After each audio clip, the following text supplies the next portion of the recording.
Matagal na nakulong si Joaquin Bordado dahil sa salang pagpatay. Nang makalaya siya, itutuloy niya ang nasimulan. Yun ay ang paslangin ng mga aswang. Makikilala niya si Dennis, ang taong unang maniniwala na mabuti siyang tao. Sa kanilang pagkakaibigan, sabay nilang tutugisin ng mga aswang. Sa mga nakalipas na araw, unti-unting nagkakaroon ng mga kababalaghan sa baryo. May mga nawawalang tao at hindi na natatagpuan. Yun ang iimbestigahan ni Joaquin. Pero sa bandang huli, malalaman nila na ang lola pala ni Dennis na si Aling Luming merong matibay na koneksyon sa pinuno ng mga aswang na si Garawi. Kahit na lola ito ng kanyang kaibigan, wala siyang ibang magagawa kundi tapusin na matanda dahil naging aswang na rin ito. Tumayo na si Joaquin. Humarang siya sa kanyang mga kaselda. Isa-isang lumapit ang mga yon at saka nakipagkamay. Siya ang tinuturing na mayor sa selda 13 kaya lahat ng nakakulong doon ay tinitingala siya. Ito ang araw na kung saan masisilayan na niya ulit ang labas. Matapos ang halos 10 taon, makakalabas na rin siya. Nakulong ang binata sa salang pagpatay dahil kilala siya bilang basag ulo at talagang bumibira. Siya ang napagbintangan na pumatay sa anak ng konsehal. Sa kanya din kasi nakita ang ibang ebidensya. Nakalaunan ay napawalang bisa rin dahil hindi na sumipot ang kabilang panig. 10 taon ang binilang para pagbayaran niya ang kasalanan na kahit kailan ay hindi naman niya ginawa. Gusto niyang balikan ang pamilya ng konsehal na nagpakulong sa kanya.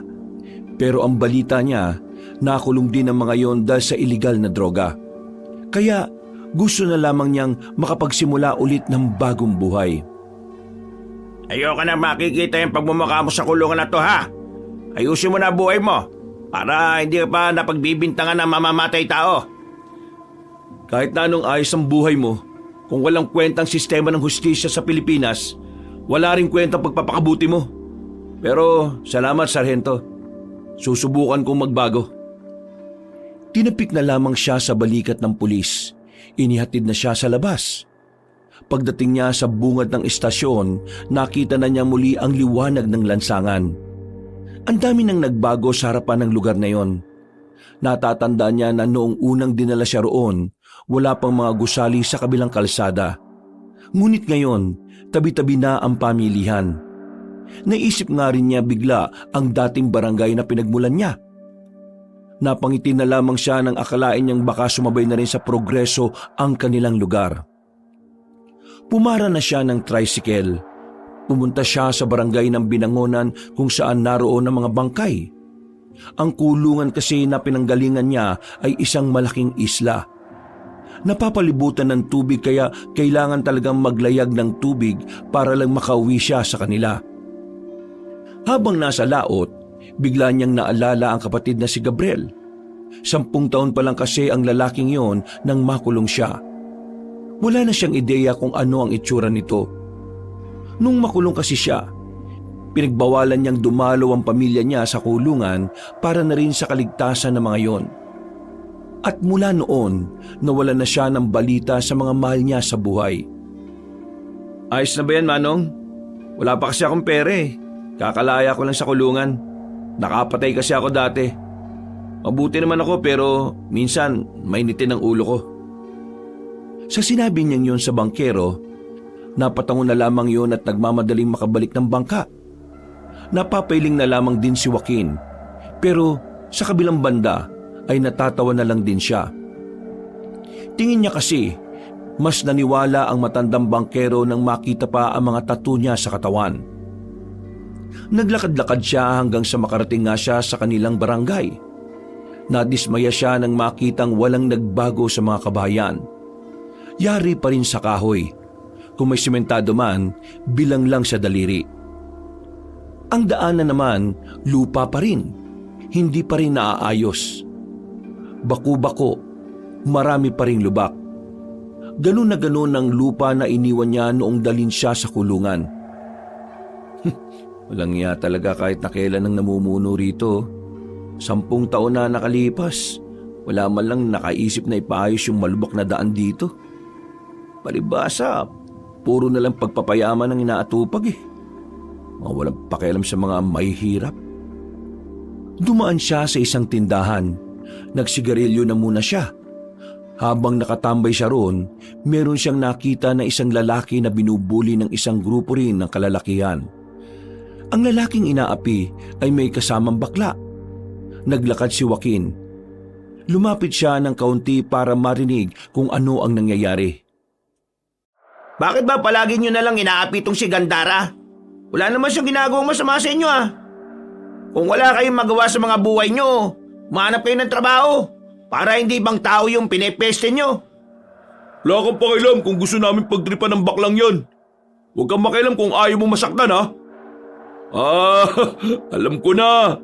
Siyota mo ba yung baklang yan? Gano'n na kayo katagal ha?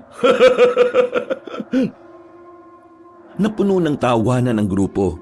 Pero walang balak ang lalaking si Dennis na magpatinag sa mga yon.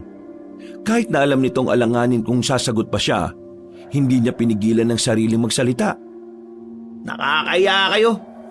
Ang lalaki ng katawan nyo pero ang kaya nyo lang gawin sa buhay nyo eh, mambisit ng tao eh. Hindi man lang kayo makagawa ng mabuti para sa pamilya nyo. Lalong-lalo ka na, Lolong. Hirap na si Aling pa rin kakalaba. Tapos ikaw, uuwi ka lang sa bahay nyo para kumain at matulog. Hindi ka ba nahihiya? Tapos ngayon eh, gagawa ka pa ng gulo? Wala ka naman magawang matino, nandadamay ka pa sa pagiging walang kwenta mo. Aba, tarantado ka. Bakit? Kaya mo na ba ako ngayon, Dennis? Kung makapagsalita ka, parang papalag na yung mga buto mo ah. Okay, bakit?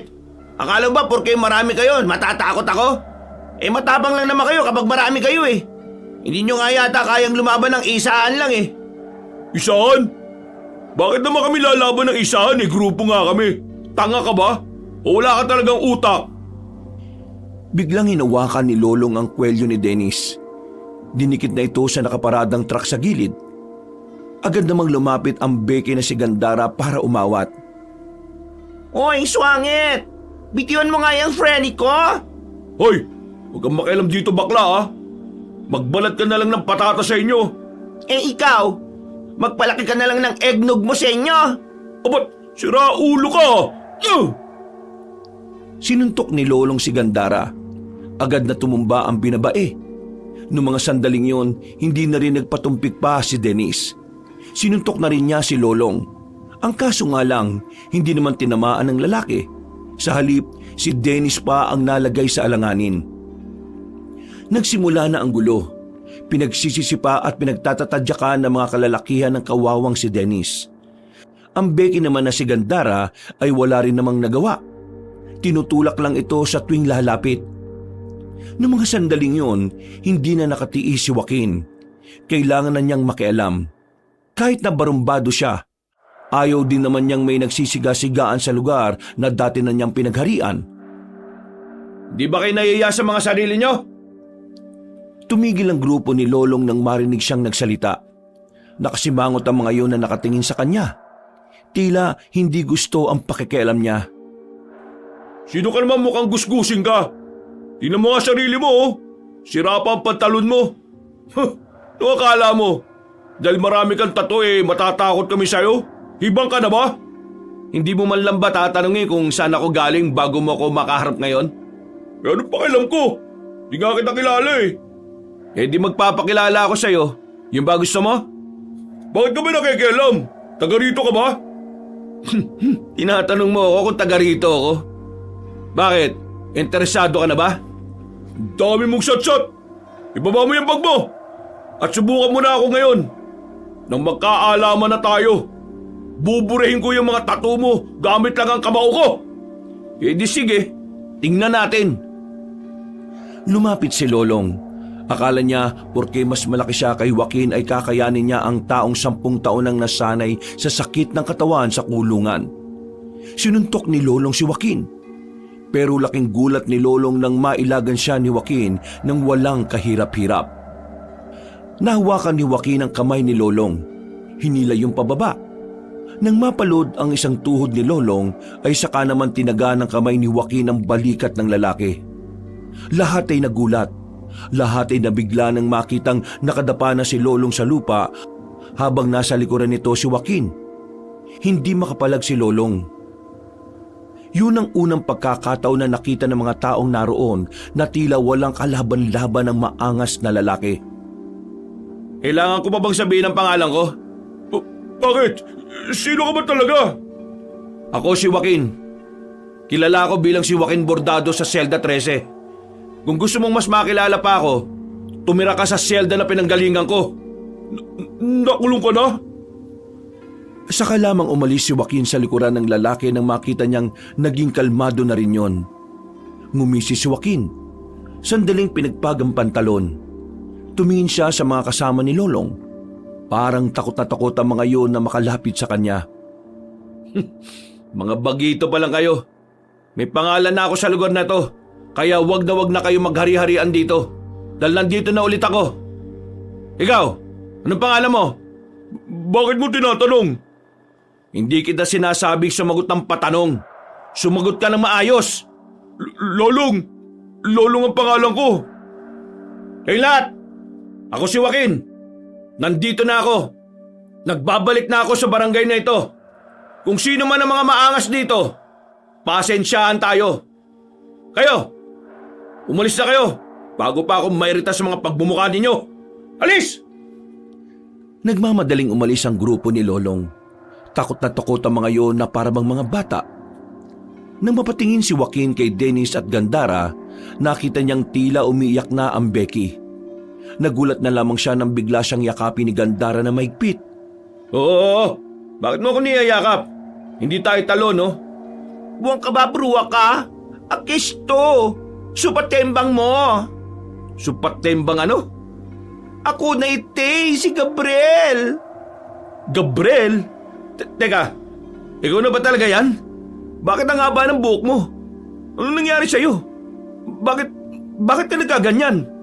Oy, kumakatanong para namang sakit ang pagiging bakla. Sira ulo ka ba? Wala naman ako sinabing ganun, no?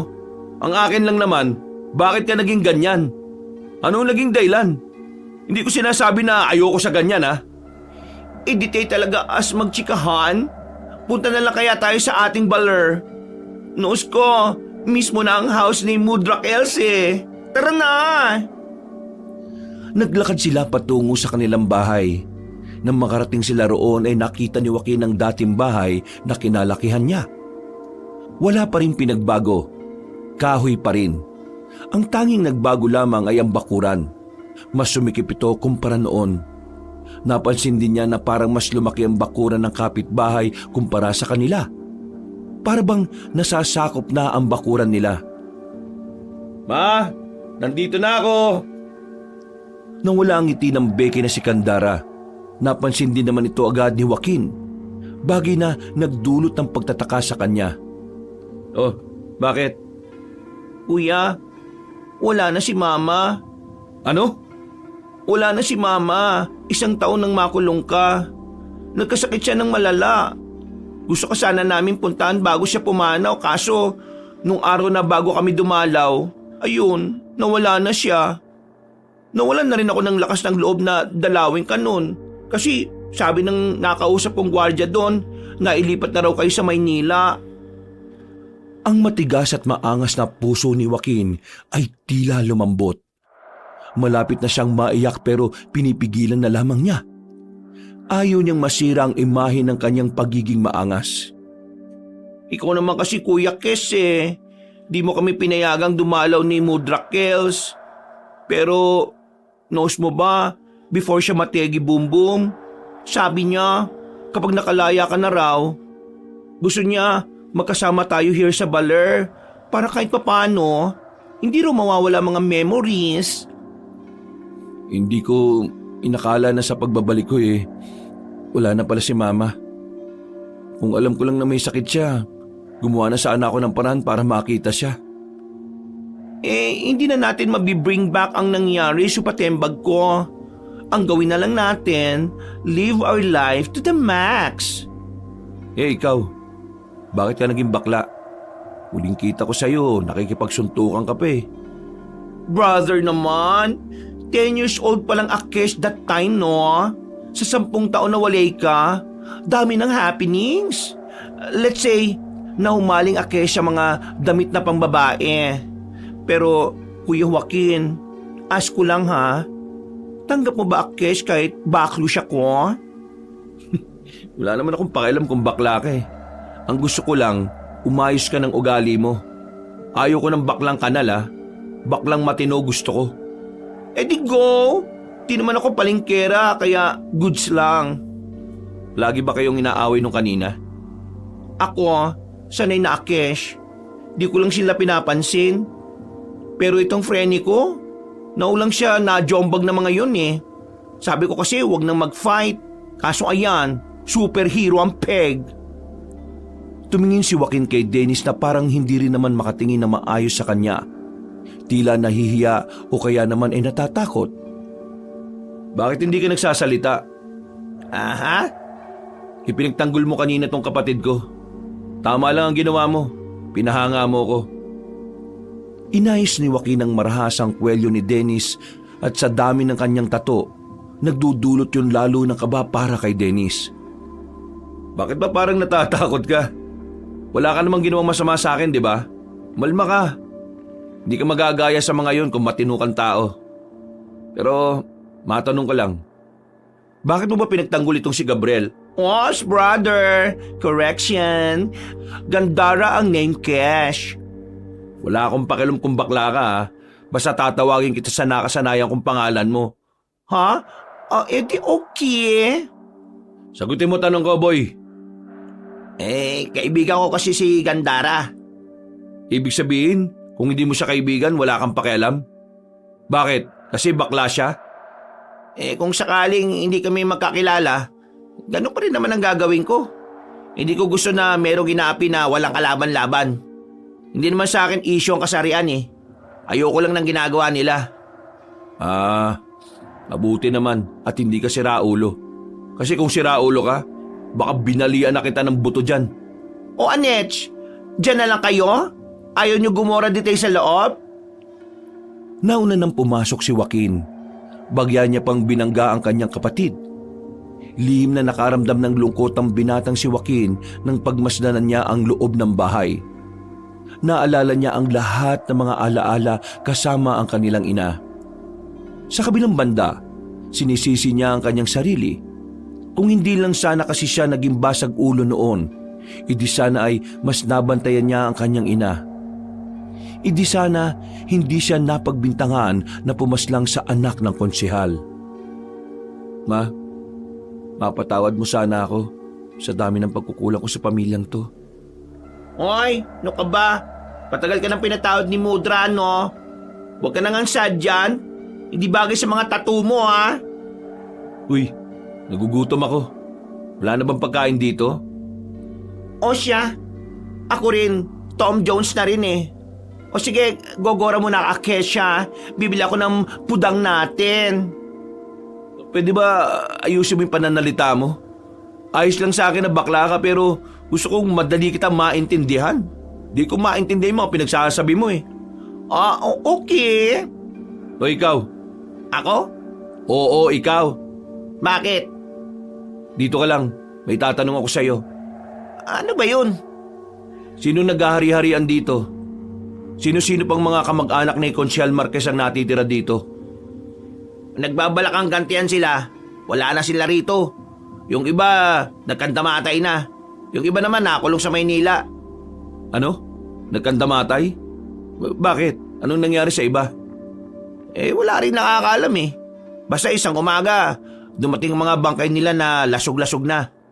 Sa pagkakaalala ko, 15 anyos pa lang ako noon. Kami ni Gandara. Wala bang nabanggit na kahit na ano kung sino yung suspect? Nung una, ikaw pa rin ang pinagbibintangan. Kasi pinatay mo raw yung anak ni Konsyal eh. Hindi malabong patayin mo rin yung iba. Pero wala rin nangyari sa bintang nila kasi di ba nakakulong ka na nga. Mga siraulo pala talaga yung mga yun eh no. Ako pa rin kahit wala na akong kakayahan. Ang tanong, pinatay mo ba talaga yung anak ni Consial Marquez? Ano sa tingin mo? Tingnan mo ako sa mata. Tingnan mo kung talaga bang kaya kong pumatay ng tao. Alam ko na kaya mong pumatay ng tao. Pero hindi ko lang alam kung ikaw ba talaga pumatay sa anak ni Konsyal. Hindi ko pinatay ang anak niya. Nang makita ko si Norman, nakahandusay na siya. May tama ng baril sa ulo. Na wala akong kinalaman. Di kung ganon, bakit hindi ka umapila? Kasi wala akong kapangyarihan eh. Wala akong pera. Kahit umapila ako, wala rin mangyayari. Mas pinili ko na lang na manahimik kaysa madamay pa pamilya ko. Hindi ka ba nangihinayang dahil ikaw ang nakulong na dapat iba ang nandun sa selda? Siyempre nanghihinayang ako. Nagalit, nainis. Kinamuhian ko sila. Pero wala na magagawa galit ko. Wala na rin naman sila eh. Pero napapaisip pa rin ako kung ano nangyari dun sa mga kamag-anak ni Konsyal na pinatay. Meron akong narinig na chismis noon. Kaso noon pa yun eh. Hindi ko sigurado kung totoo. Kasi hindi ko rin naman alam din kung totoo mga pumaslan sa kanila. Bakit ano ba yun? Ang narinig ko na sinabi ng mga tricycle driver noon, aswang daw ang pumaslang sa mga kamag-anak ni Konsyal. Aswang? Oo! Pinaslang daw sila ng mga aswang kasi itong si Konsyal may nilokong negosyante. Ang chismis, yung negosyante, aswang. At alam mo ba kung anong nakapagtataka? Yung mga tricycle driver na narinig kong yun ang pinag-uusapan, abay, bigla na rin nawala. Hanggang ngayon, hindi na sila nakita. Alam ko yan kasi yung isa sa mga tricycle driver, tatay ng kaibigan namin ni Gandara. Sandaling hindi nakapagsalita ang lalaking si Joaquin. Nung nasa kulungan siya, walang araw na hindi nawala sa kanyang isipan ang tungkol sa mga nilalang na yon. At ang mga nilalang din na yon ang isa sa mga dahilan kung bakit sabik siya sa paglaya. Ayos ka lang ba? Bakit parang natahimik ka yata? Oo, ayos lang ako. Nagugutom na kasi ako eh. Paglabas ko ng kulungan, wala akong kapera-pera. Lahat ng naipon ko sa kulungan, ibinigay ko na talaga sa mga kakosa ko. Bakit? Ikaw ba mayor nila? Oo, bakit? Gusto mo rin bang maging mayor? Hindi Ayoko makulong no? Mga ilang sandali lang ay nakabalik na rin naman si Gandara. Sabay silang kumain tatlo. Sa mga sandaling yon, kahit na papaano ay gumagaan na rin ang kalooban ni Joaquin. Dahil matapos ang 10 taon, hindi na mga preso ang kasama niyang kumakain. Iba pala ang pakiramdam na makalaya. Ito ang pakiramdam ni Joaquin habang nakatulala siya sa labas ng kanilang bahay. Nung una, inakala niyang hindi na talaga siya makakalabas. Mabuti na lamang ay nagkaroon siya ng parol. Masaya naman si Joaquin na nakita na niya ang kanyang kapatid. Pero marami ang panghihinayang niya dahil hindi na niya inabutan ng kanilang ina. Dakong 5:00 ng hapon, umalis na muna si Joaquin. Ilang minutong lakad lang ang sementeryo mula sa kanila. Kaya agad siyang nagtungo roon para bisitahin ang kanilang ina. Pagdating niya roon, nahanap niya agad ang puntod ng ina niya na nasa bandang gitna na ng sementeryo. Ma, nandito na ako. Nakalaya na ako. Ikaw, kailan ka babangon dyan? Miss ko na yung mga pagbubunga mo sa umaga eh. Pati na rin ang sermon mo sa gabi bago ako matulog matapos mag-inom. Ma, patawad Hindi na ako nakaabot sa'yo. Kung nasaan ka man ngayon, sana masaya ka na. Ngayon ko lang na-appreciate yung mga pagbubunga mo, mga sermon mo. Kasi ngayon ko lang napag-isip-isip na para naman sa akin yun eh. Ngayon lang talaga. Kung kailan wala ka na. Totoong laging nasa huli ang pagsisisi. Biglang humangin ng malakas. Bagyang napangiti si Joaquin. Pero nawala ang ngiting yun na makaramdam siya ng kakaiba. Sinuyod niya ng tingin ang buong paligid. Wala siyang ibang nakita kundi ang mga nicho lang na nilulumot na rin dahil sa kalumaan. Ma, sandali lang May kukumpirmahin lang ako. Sandaling iniwan ni Joaquin ang puntod ng ina. Naglakad siya para sundan ang nararamdaman niyang presensya.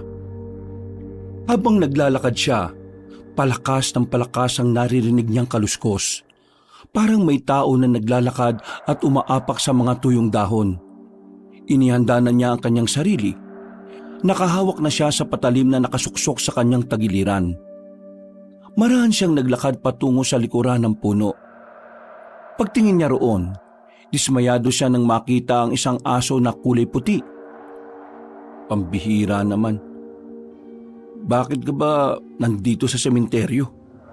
May dinadalaw ka rin ba? Tumahol lang ang aso. Malis ka na. Di ka pwede sa sementeryo. Mabubulaw mo lang itong mga nandito eh.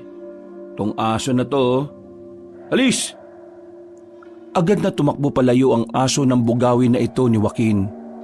Napapakamot na lamang siya sa noon niya dahil doon. Binalikan na lamang niya ang kanyang ina. Mahigit 1 oras din siyang naroon. Pagkatapos, naglakad-lakad na muna siya sa buong barangay nila. Wala nang nakakakilala sa kanya.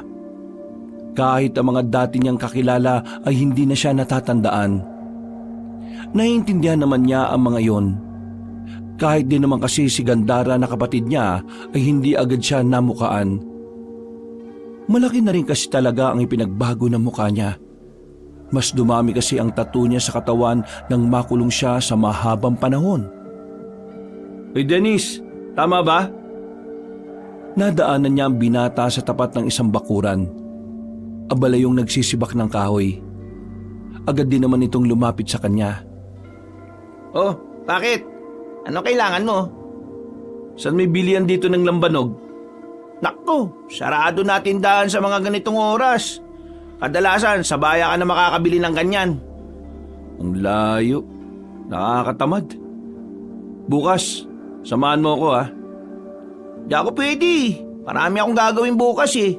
Tsaka, di ba wala ka pang pera? Saan ka naman kukuha ng ipambibili mo? Tingin mo hihingi ako sa'yo? Eh kung iuntog kaya kita sa muscle ko. Malamang, nanghingi ako sa kapatid ko. Siya may pera eh. Masipag rumakit si Gandare. Siya na ang bumubuhay sa sarili niya mula nang mawala ang mama ninyo. Wala naman din kasing tumutulong na kamag-anak ninyo. Lahat sila, parang tinakwil na kayo mula nang makulong kayo. Ngayon nandito naman ako. Hindi ko hahayaan na magdusa yung baklang yun.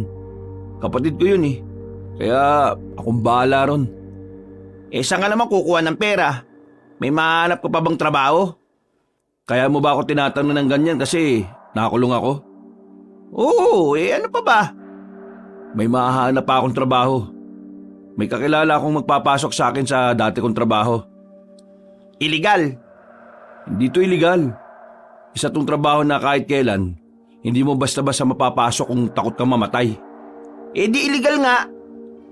Basta, kapag may oras ka, samahan mo akong maghanap ng lambanog. Tinapik na lamang ni Joaquin ang balikat ng binatang si Dennis at naglakad na rin papalayo. Pagsapit ng gabi, habang walang kamalay-malay ang kanyang kapatid, nagtungo siya sa kagubatan. Pupuntahan niya ang isang kakilala na noon niya pakasakasama sa mga lakad niya. Kakilala na nagturo sa kanya kung papaano kumita ng pera.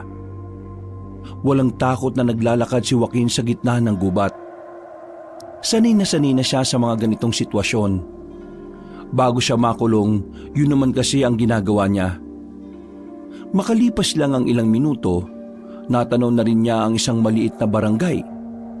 Nasa barangay na yon ang isang malaking bahay na kung saan yon ang itinuturing na mansyon sa gitna ng gubat.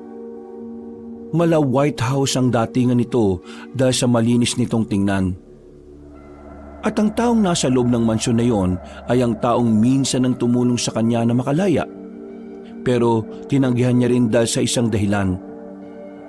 Papasukin niyo ako. Kaibigan ako ni Tadeo. Hindi sumagot ang mga gwardiya na nasa harapan ng mansyon.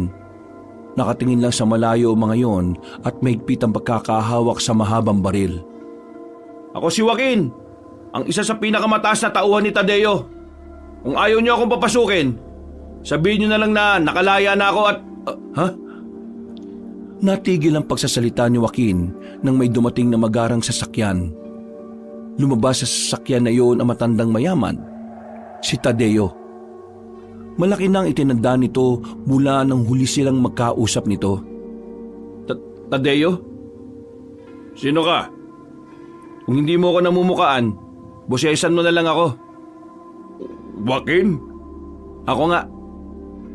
Nagkaroon ng ngiti sa mukha si Tadeo nang makilala na siya nito. Walang ano-ano ay dinala na siya nito sa loob.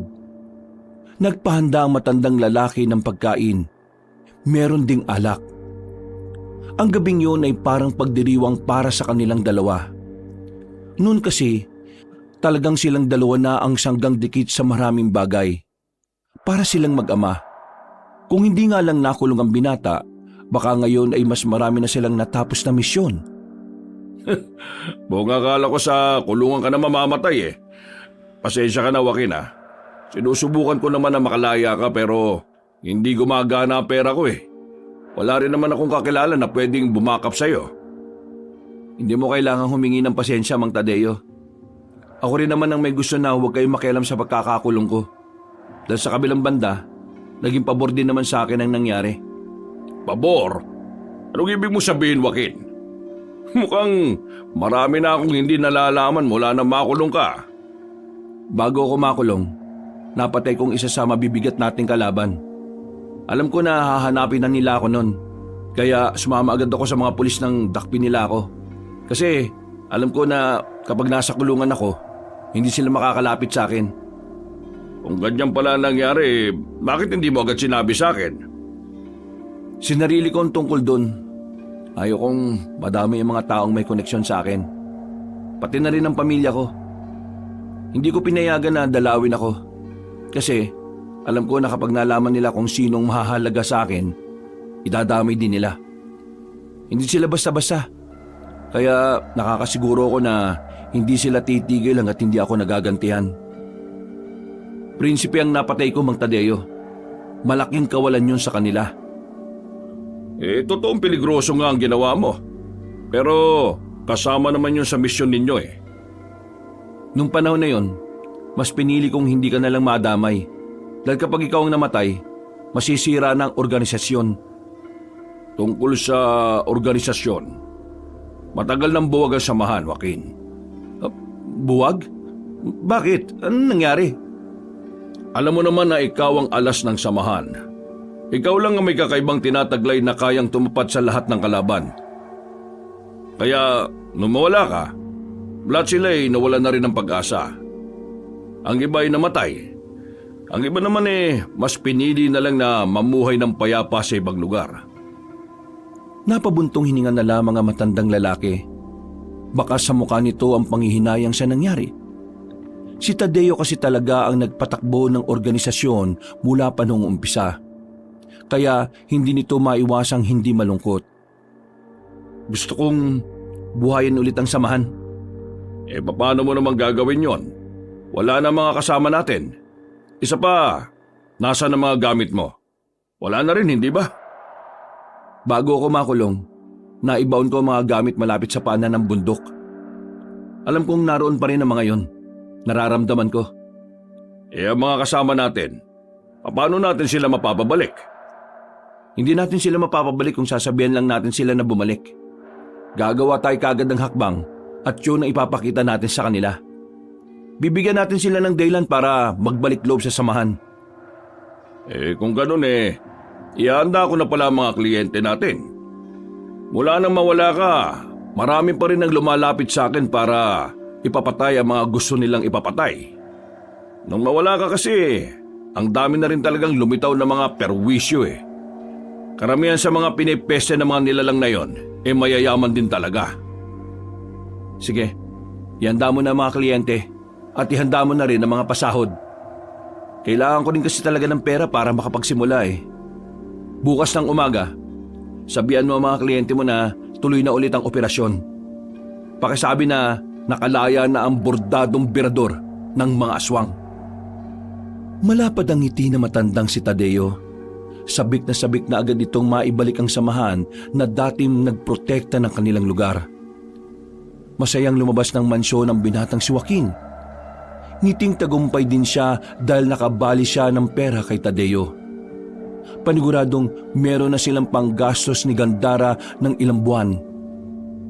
Bago siya umalis sa gubat, ay pinunta na muna niya ang mga nakatanim niyang gamit sa paanan ng bundok. Halos kalahating oras din ang nilakad niya bago niya yun narating. Sa wakas, nandito na rin ako. Nandito na ako para gamitin kayo ulit. Sana'y ako pa rin ang kinikilala niyong amo. Gamit lang ang makapal na sanga ng puno na may talim sa dulo, hinukay niya ang lupa. Maya-maya lang nakita na niya agad ang baul kung saan nasa loob nito ang mga gamit niya noong pumapatay pa siya ng mga aswang. Pagbukas niya ng baul, napapikit agad siya nang biglang sumilay sa kanya ang malakas na liwanag. Silaw na silaw ang lalaki, pero maya-maya lang ay naging bahagya na lamang ang liwanag na nagmumula roon. Kinuha niya agad ang isang kwintas. Ang kwintas kung saan nakadikit ang isang itim na bato. Ang bato na siyang nagsisilbing anting-anting ni Joaquin. Maraming salamat, mahal kong anting-anting. Kahit na matagal tayong hindi nagkita, ako pa rin ang kinikilala mo.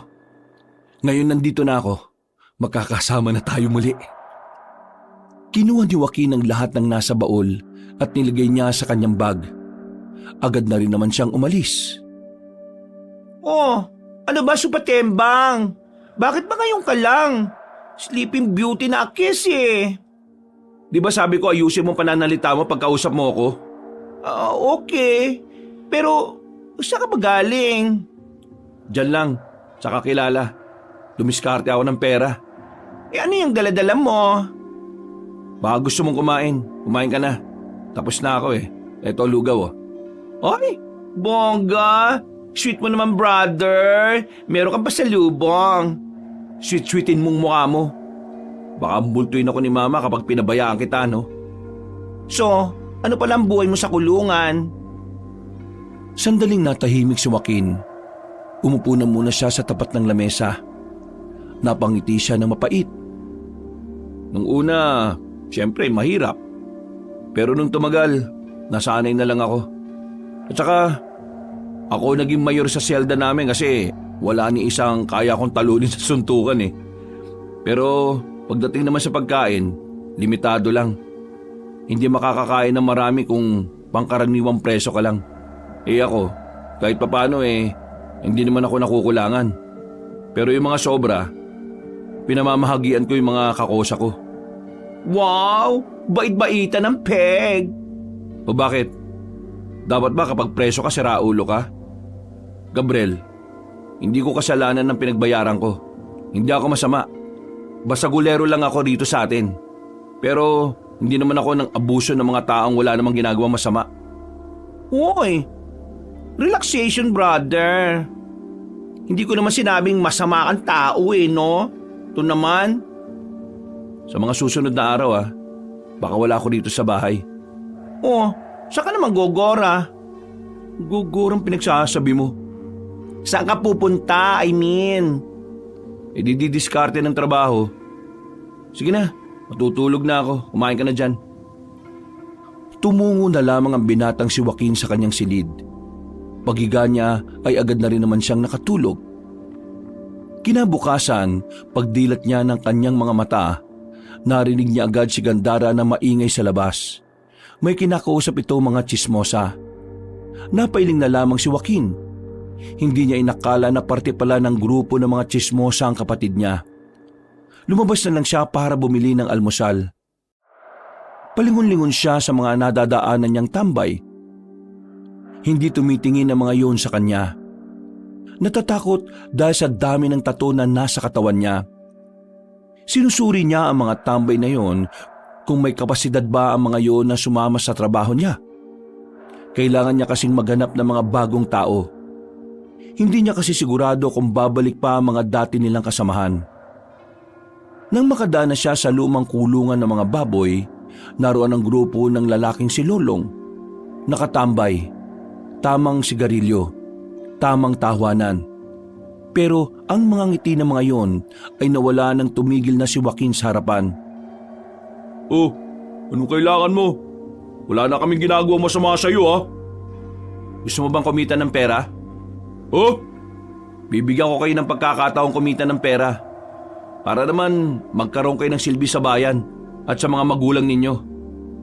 Nag-o-offer ka ba o nang-iinsulto ka lang? Parehong ganun na nga.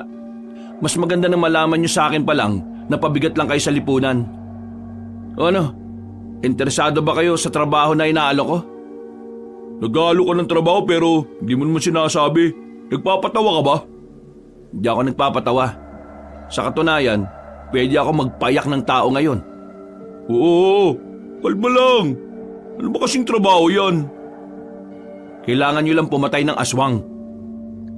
Nagtawanan ng mga kasama ni Lolong habang si Lolong naman ay nagpipigil na lang din ng kanyang tawa. Pero si Joaquin, seryoso lang ang muka. Walang mababakas na nagbibiro ito. Kaya naman agad na rin nanahimik ang grupo ni Lolong. Tingin nyo ba nakikipagbiruan ako sa inyo? Ha? Eh yung sinasabi mo naman kasi hindi ka panipaniwala eh. Wala pa naman kasi kaming naririnig na may ganyang klase ng trabaho. Pwes, ngayon narinig nyo na. Ang tanong ko ngayon, papayag ba kayo o hindi? Eh pagpalagay na lang natin na may ganyang klase ng trabaho. Eh ang tanong, magkanong sasahurin namin dyan? Higit pa sa 2 araw ninyong pagtatrabaho sa isang factory. Malaki-laki rin. May sahod kayo kahit na wala kayong mapapatay. Pero kung may mapapatay kayong aswang, mas maganda, mas malaki ang sahod. Napaisip bigla si Lolong sa sinabi ni Joaquin. Kahit na nagdududa pa mga yon sa sinabi ni Joaquin, tila ba inaakit na sila ng pera para maniwala at sumubok. Ayoko na makapanakit ng tao. Marami na akong sinaktan sa kulungan. Kaya kayo, umayos-ayos kayo kapag akong kaharap nyo. Naintindihan nyo ba? Oo, naiintindihan namin. Kapag nakapagdesisyon na kayo, pumunta kayo sa bahay namin. At siya nga pala, humingi kayo ng paumanin sa kapatid ko at kay Dennis. Dahil kung hindi, matatagpuan ang katawan nyo sa ilog na palutang-lutang. Napalunok na lamang ng laway ang grupo ni Lolong para silang lalagnatin sa takot. Habang si Joaquin naman ay gumisilang at napailing. Nagpatuloy na lamang siya sa paglalakad hanggang sa marating na nga niya ang tindahan ng tinapay. Sakto naman na naroon din si Dennis. Naisip niya agad na isama na rin ito sa trabahong papasukin niya. Dennis, may pinagkakaabalahan ka ba sa buhay mo? Eh bukod sa pagsisibak ng kahoy, wala na. Natanggal na ako sa trabaho kahapon lang. O sige, bibigyan kita ng trabaho. Sabi nang wala ring trabaho eh. Napapansin ko parang masyado ka ng kampante kapag kinakausap ako Ano mo bang kaya kitang tupiin sa walo nang hindi ako umaalis dito sa kinatatayuan ko? Ay, pambira naman. Masyado ka naman mainit. Ano ba yung trabaho na sinasabi mo? Papatay ka lang ng aswang. Ano? Papatay ng aswang? Eh, paano? Eh di tuturuan kita. Sinasabi mo ba sa akin na pumapatay ka talaga ng aswang? Gusto mo bang malaman? Halika, sumama ka sa akin. Patutunayan ko sa'yo. Ay, hindi na. Mukha ka namang nagsasabi ng totoo eh. Hindi ka man lang ba magtataka? Hindi. Hindi naman ikaw yung tipo ng tao na magsasayang ng oras para lang sa isang kwentong gawa-gawa lang. Nakakawala ng angas ang paggawa ng mga kwentong walang kwenta, no? Alam mo, gusto ko ugali mo Pero hindi ako sasama sa trabahong inaalok mo, no? Wala akong alam sa pagpatay ng aswang eh. Kaya nga tuturuan kita. Marami ka ba talagang alam sa mga ganyang bagay? Ikukwento ko sa iyo sa ibang araw kapag interesado ka na sumali sa sinasabi ko. Eh, sasali ako kapag kinuwento mo na sa akin yan. Kung ano man yung hindi mo kayang ikwento sa iba. Napatango na lamang si Joaquin. Dinala niya si Dennis sa kagubatan. Meron silang pinuntahan na lumang kubo. Sira-sira na ang harapan nito. Parang ilang bagyo na ang dumaan doon pero nanatili pa rin nakatindig doon. Nagtataka ang lalaking si Dennis kung ano ang ginagawa nila roon. Pero pumasok si Joaquin sa loob. Paglabas nito, may daladala na itong itak. Oh, ano yan? Malamang itak. Nakakita ka ba? Ibig ko sabihin, bakit ka may dalang itak? At bakit may itak sa loob ng kubo na yan? Ang kubo nito dating pahingahan ng mga kagaya kong bumibira ng aswang. Ang tawag sa amin, manunugis. Hindi ko inakala na may ganito ka palang tinatago ha. Kala ko kasi dati, base sa kwento ng kapatid mo, basagulero ka lang eh. Totoo naman basag ulo ko nun. Pero walang alam ang iba kung ano ang ginagawa ko kapag gabi na. Isa ako sa dahilan kung bakit walang buntis na napapahamak noon. Ngayon, naniniwala na ako na pumamatay ka talaga ng aswang. Ano naman ang magagawa ko kapag nakasali na ako sa inyo? May mapapala ba ako dyan? Kagaya nga na sinabi ko sa'yo, trabaho to, hindi to libre. May nasagap kaming balita ng boss ko na ang mga aswang, pinupuntirya pa rin yung mga mayayaman. Pinapatay yung mga negosyante at inaangkin ang mga yaman nila. Ang mga magiging kliyente natin ay mga mayayamang tao. Mga taong maraming pera na kulang sa proteksyon laban sa mga aswang. Na tanging mga manunugis na gaya ko lang ang makakapagbigay ng kapayapaan sa kanila. Ang dami nilang pera. Bakit hindi sila kumuha ng mga tao para protektahan sila? Uso na baril pre, no? Alam mo, Dennis, kung sapat lang ang baril, hindi na nila kami kailangan. Nakakatuwa mang isipin pero kami mga manunugis na patalim lang ang gamit, kami pa ang nakakapatay sa mga aswang. Yun ay dahil kami ang mas nakakaalam kung paano sila patatahimikin. Binabayaran nila kayo. Magkano naman? Malaki.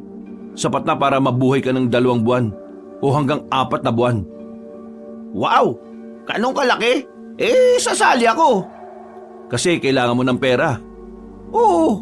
At gusto ko rin magkaroon ng saysay itong buhay ko, no? Yan. Sige. Tama yan. Teka. May tanong ako. Ano naman yan? Bakit parang hindi ka naman barumbado? Nung unang kita ko sa'yo kahapon, pakiramdam ko siga ka eh. Siga naman talaga ako eh. Pero hindi sa lahat ng tao. Siga na lang ako sa mga taong mapang-abuso at mapang-api. Yun ang natutunan ko sa loob ng kulungan. Si Gandara, kailan mo sasabihin sa kanya tungkol dito? Hindi ko alam. Tingin ko, hindi niya na dapat malaman. Magugulat siya. Baka mamaya, maka-apekto pa ito sa mga racket niya. Siya nga pala. Mamayang gabi magkita tayo sa gilid ng arko. Doon tayo makikita-kita kasama ng iba pa. Ng iba pa? Akala ko ako lang eh. Kailangan namin ng maraming miyembro, kaya meron kang makakasama. O tara na, umalis na tayo. Dakong 4:00 na makabalik na sila sa kanilang baryo. Tinanguan na lamang ni Joaquin ang binatang si Dennis bago sila naghiwalay ng landas. Napatigil siya sa paglalakad nang biglang maramdaman ni Joaquin na tila umiinit ang tattoo niya sa likuran, ang imahe ng isang leon. Ito na ang senyales, magagamit yun na rin kayo sa wakas. Napapangiti na lamang si Joaquin at saka ipinagpatuloy na rin ang paglalakad. Saan naman ang gora mo? Gabi na. Di ba sinabi ko naman sa'yo na maghahanap ako ng pagkakakitaan? Ayaw ko naman na maging pabigat sa'yo, no? Kakalabas ko lang ng kulungan tapos magiging walang kwenta pa rin ako. Okay, sige. Ikaw naman ang bahala dyan. Basta, umuwi ka kagad ha.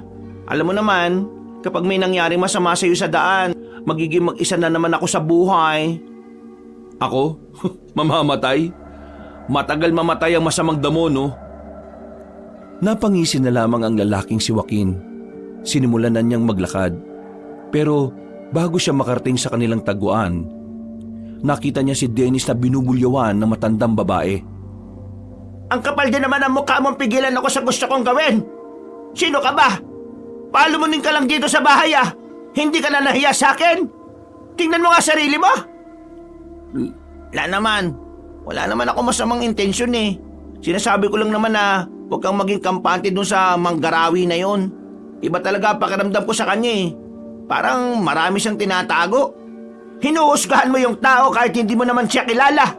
Ang tigas din pala ng mukha mo ano? Ako na nagsasabi sa inyo, Ang balak lang niya sa inyo ay makuha ang lupain niyo sa norte. Kapag nakuha niya yun sa inyo, hindi ka na niya siseryosohin.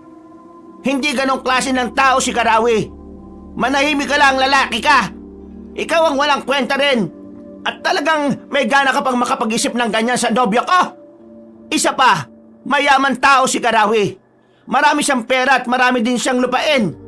Paano niya maiisip na nakawin sa akin ang lupain ko? Kung siya mismo may ganun na nga.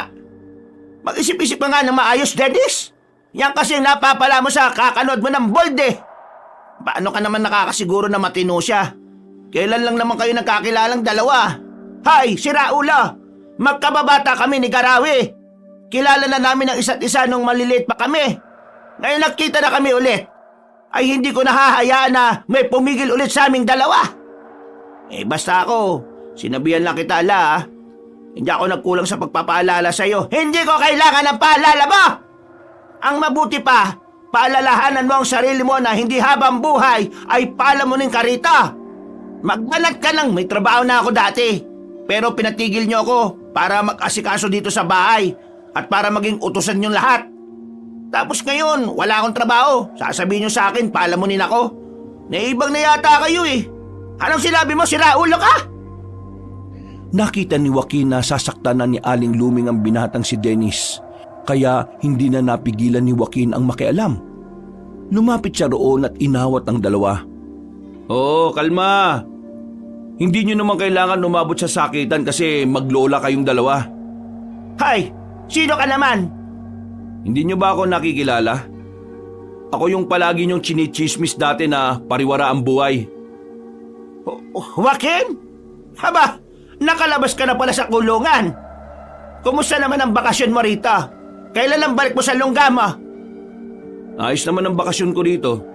Siguro, bukas na bukas din, babalik na ako doon kapag may pinatay akong matanda na matabilang dila. Hindi ko sinasabing ikaw yun ha. Sa sinabing yun ni Joaquin ay tila natameme ang matandang babae. Nakaramdam ito ng takot sa pasimpleng pagbabanta ng binata. Tiningnan ni Joaquin si Dennis. Meron siyang nakita mga pasa sa gilid ng labi nito. Oh, ano nangyari dyan, Dennis? Wala yan. Sinasaktan ka ba ng mga anak nitong si Aling Lumeng? Nasaan ang mga anak mo, Aling Lumeng? Pakisabi, magsuntukan kami hanggang sa magkaburahan kami ng muka. Joaquin, ayos na. Ayaw ko na lang ng gulo. Hoy, ikaw matanda ka ha. Ayus-ayusin mo ugali mo. Kakaunting oras na nga lang meron ka sa mundong to. Napakasama pa ng ugali mo. Ikaw naman, Dennis, lumayas ka na sa bahay na to kapag nakapagsimula ka na magtrabaho. At saan mo naman dadalhin ang pamangkin ka? May lakas ka pa talaga ng loob na tawagin siyang pamangkin ha. Manahimik ka na, tanda. Kung gusto mong malaman, itanong mo kay San Pedro. Kung gusto mong makausap si San Pedro, kailangan mo munang mamatay. Isusumbong kita kay Kapitan. Nagbabanta ka. Di sumbong mo. Samahan pa kita eh. Sabi mo sa mga anak mo ha.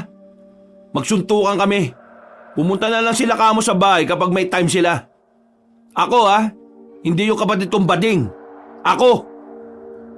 Pumasok na lamang ng bahay ang matandang si Luming. Napapailing na lang din si Joaquin. Tiningnan niya na masama ang lalaking si Dennis. Ikaw naman kasi, matuto kang lumaban. Kapag hinayaan mo silang tarantaduhin ka lang, habang buhay nilang gagawin sa iyo yun. Tumango na lamang si Dennis.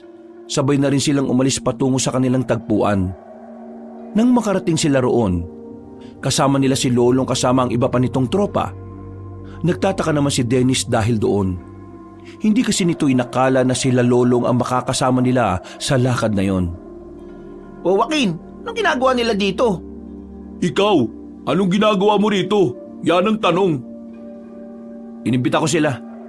Makakasama natin sila sa trabaho na ito. Alam mo naman na kaaway ko itong mga to eh. Kaya malabo magkaisa kami niya sa trabaho. Magkakaisa kayo sa trabaho kapag ako ang kasama ninyo. Kasi kung hindi, sama-sama ko kayong ibabaon sa lupa. Tandaan nyo ha, sanay na ako sa loob ng kulungan. Kayo, sanay ba kayo sa ilalim ng lupa? Basta ako, wala naman akong pakialam sa'yo, Dennis eh. Trabaho lang pinunta ko dito. Ikaw, Lolong ha, hindi ka pa humihingi ng pasensya dito. Bakit ko naman gagawin yun? Kasi may kasalanan ka. Baliw ka pala eh. Humingi ka ng sorry dito kay Dennis. Kung ayaw mong balian kita ng buto ngayon. Kayo rin mga nasa likod. Kumakamot na lamang sa ulo ang binatang si Lolong. Sa takot na baka masaktan na naman siya ni Joaquin, nilunok na lamang nito ang kanyang pride. Dennis, sorry. Sorry sa mga ginawa namin. Di na mauulit. Hindi na talaga mauulit kasi magiging magkakampi na kayong dalawa. Sinimulan na rin nila ang paglalakad. Nagtungo na sila sa loob ng kagubatan. Noong mga sandaling yon, tahimik lang nilang tinatahak ang daan. Boss, kailan natin makikita yung mga aswang? Gustong-gusto ko nang sumahod eh. Huwag kang atat. Darating din ang kamatayan sa'yo. Hindi basta-basta ang mga aswang kaya wag niyong ginagawang laro to ha. Sumama kayo dito nang wala kayong kaalaman sa mga aswang? Seryoso ba kayo sa magiging trabaho natin? Oo naman.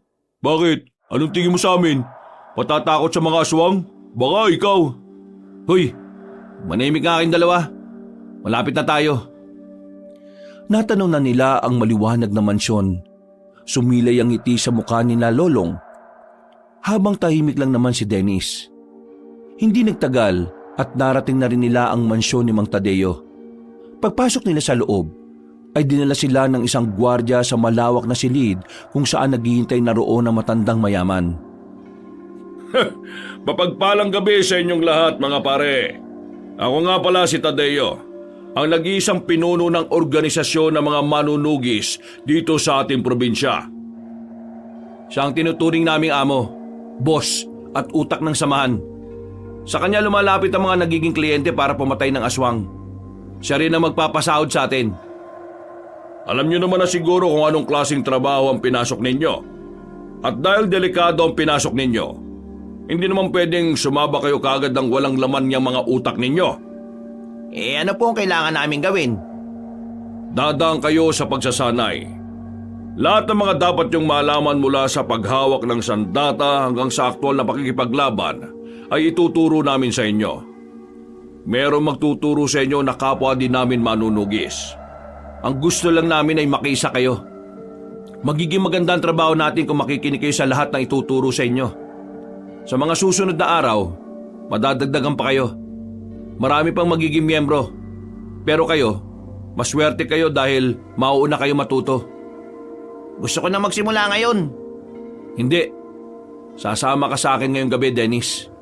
Teka, ano yan? Special treatment? Gusto mo bang ikaw ang sumama sa akin para sumaba ka na kagad sa pakikipaglaban kahit na wala ka pang alam? Tila napagtanto ni Lolong na delikadong sinasabi ni Joaquin. Pero si Dennis hindi man lang nakaramdam ng kahit na kaunting kaba. Kaya matapos ang pag-uusap na yon, umalis na rin silang dalawa ni Dennis. Teka, bakit nga ako? Bakit hindi si Lolong? Mapapalaban na ba tayo ngayon? Pinadala mo na ako nitong itak na to eh. Ikaw ang sinama ko kasi ikaw ang gusto kong maging kanang kamay ko. Gusto ko lang ipakita sa iyo mga aswang at kung paano ko sila papaslangin. Maraming salamat sa tiwala mo. Pero kapag ako namatay dito, kasalanan mo ha. Huwag ka mag-alala. Hindi ka mamamatay kapag ako kasama mo. Manood ka sa gagawin ko mamaya ha. Nagpapasikat ka ba sa akin? Tumigil sa paglalakad si Joaquin nang makaramdam ito ng inis sa sinabi ni Dennis. Lumapit ito ng bagya at tinapik ng malakas ang balikat ng binata. Mukhang maangas ka na sa mga tinatanong mo ah. Hindi naman. Hindi ko lang maintindihan kung bakit kailangan ko makita kung paano ka papaslang ng aswang. Gusto kitang ma-expose ka agad sa aswang para mas madali kang nasasanay. Ito na rin ang magsisilbing isa sa pagsasanay mo. At saka ano? Sandali lang. Huwag ka maingay. Sandaling nakiramdam si Joaquin. Napatingin sila sa kaluwang braso niya. Umiilaw ang tattoo niya na lawin. Nanlalaki naman ang mga mata ni Dennis nang makita yon. Hindi ito makapaniwala sa hiwaga na tinataglay ni Joaquin. Teka, ano nangyayari sa braso mo? Bakit may ganyan? Parang gumagalaw yung tattoo mo tapos bakit maliwanag? Mamaya na ako magpapaliwanag. Sa ngayon, humanda ka. Nararamdaman kong papalapit sila sa atin. Ha? Sino? Yung mga aswang. Ang akala ko ba pupuntahan natin sila sa kanila? Swerte tayo ngayon. Sila na mismo ang lumalapit. Ha? Anong swerte sa ganito? Huwag ka mag-alala. Akong bahala. Manood ka lang muna. Tumayo si Joaquin. Humina ang liwanag na nagmumula sa braso nitong may imahe ng lawin. Naglakad si Joaquin patungo sa daraanan ng mga aswang. Mga ilang sandali lang, hinarang na rin niya ang mga yon. Sino ka? Bakit mo kami inaarang? Umalis ka dyan kung ayaw mo masaktan. Gusto ko masaktan, kaya hindi ako aalis dito. Biglang pinagana ni Joaquin ang kapangyarihan mula sa imahe ng lawin. Mataas na tumalon ito. Lumapit sa harapan ng mga aswang at agad na tinaga ang isa. Sirit agad ang dugo mula sa dibdib nito. Dahil dito, sabay-sabay nang nagpalit ng anyo ang mga aswang. Sabay-sabay din yung umatake sa kanya. Pero dahil sa kapangyarihan ng imahe ng lawin sa kanyang braso, malakas ang kanyang pakiramdam. Bawat galaw ng mga nilalang ay nararamdaman niya. Kaya naman walang kahirap-hirap na naiilagan niya yon. Miss na miss ko na yung ganitong pakiramdam eh. Ang pakiramdam na makakapas lang ulit ako ng aswang. Parang nilalaro lamang ni Joaquin ang mga kalaban niya. Kahit na may kadiliman, matalas ang kanyang paningin.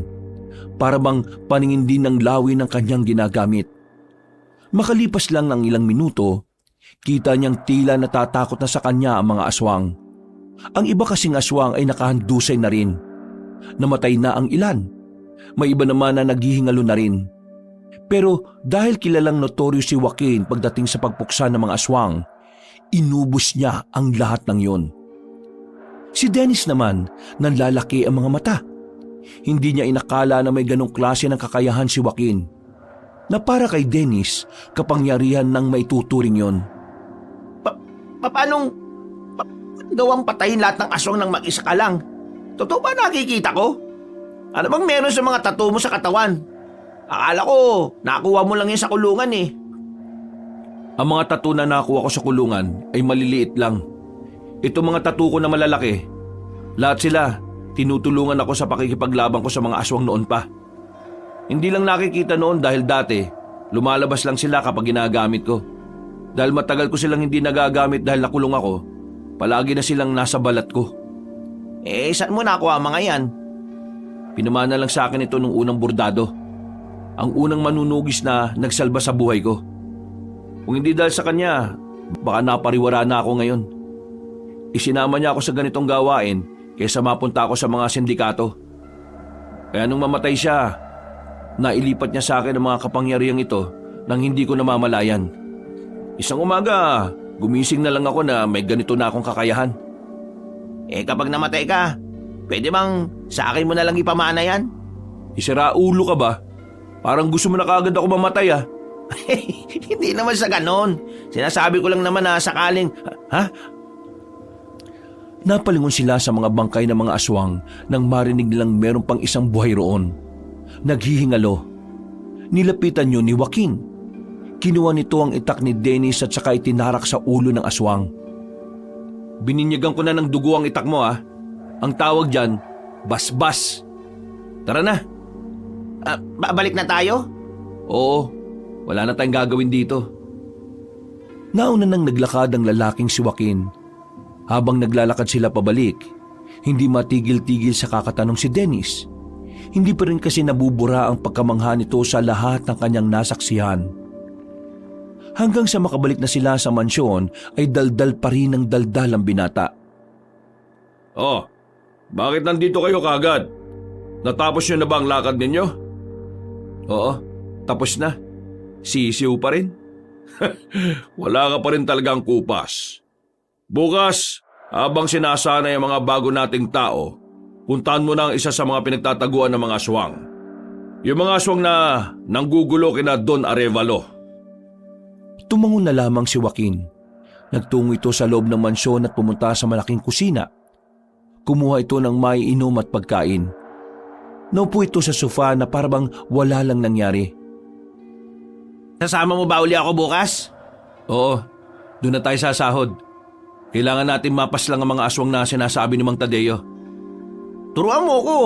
Gusto ko din makapatay ng aswang eh. Hindi na kita kailangan turuan. Kusa mo na matututunan yon sa mismong laban. Ha? Sigurado ka ba?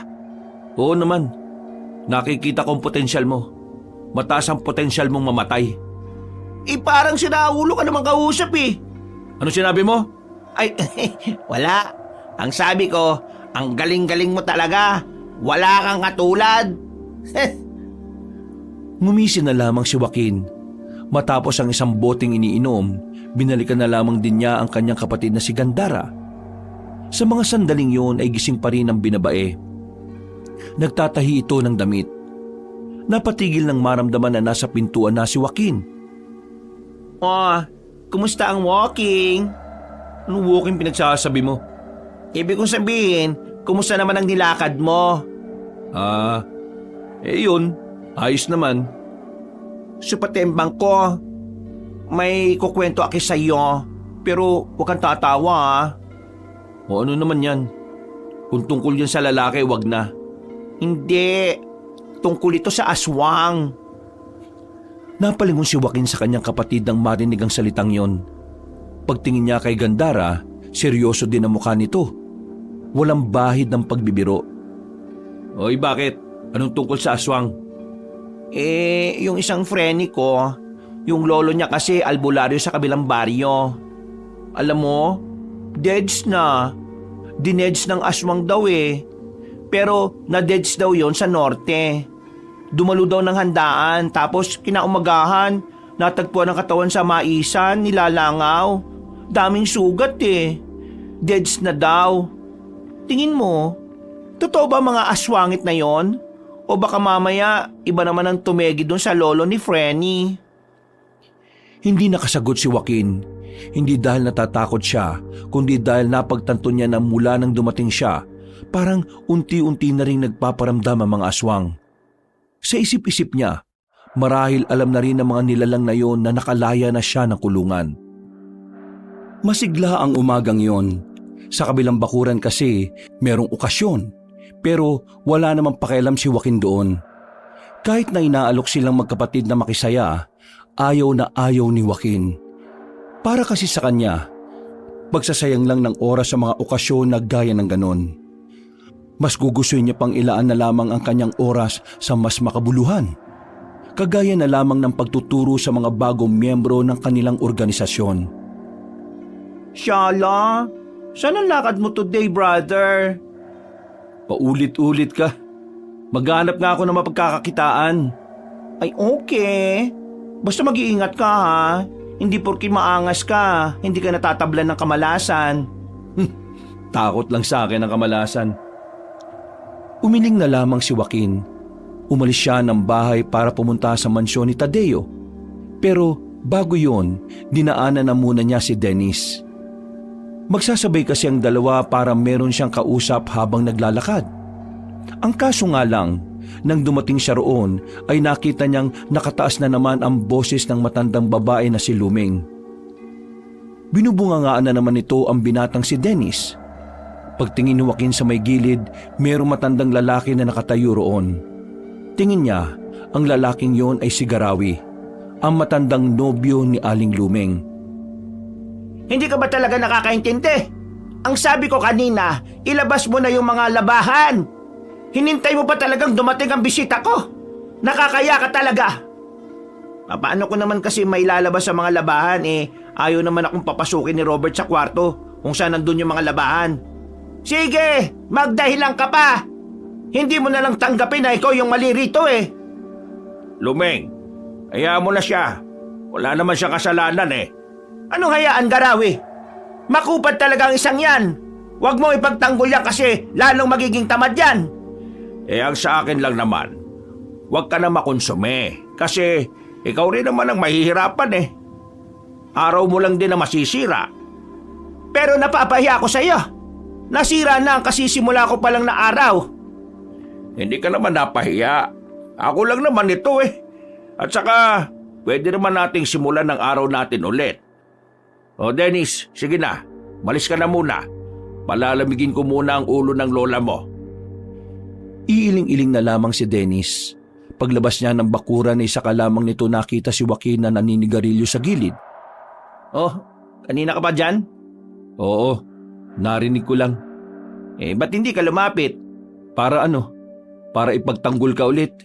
Sus, matuto kang ipagtanggol ang sarili mo. Kung sa lola mo hindi ka makakapalag, kahit na alam mong tama ka, paano ka papapalag sa mga aswang? Oo na. Bakit ka ba narito? Akala ko ba gabi pa ang pagsasanay natin?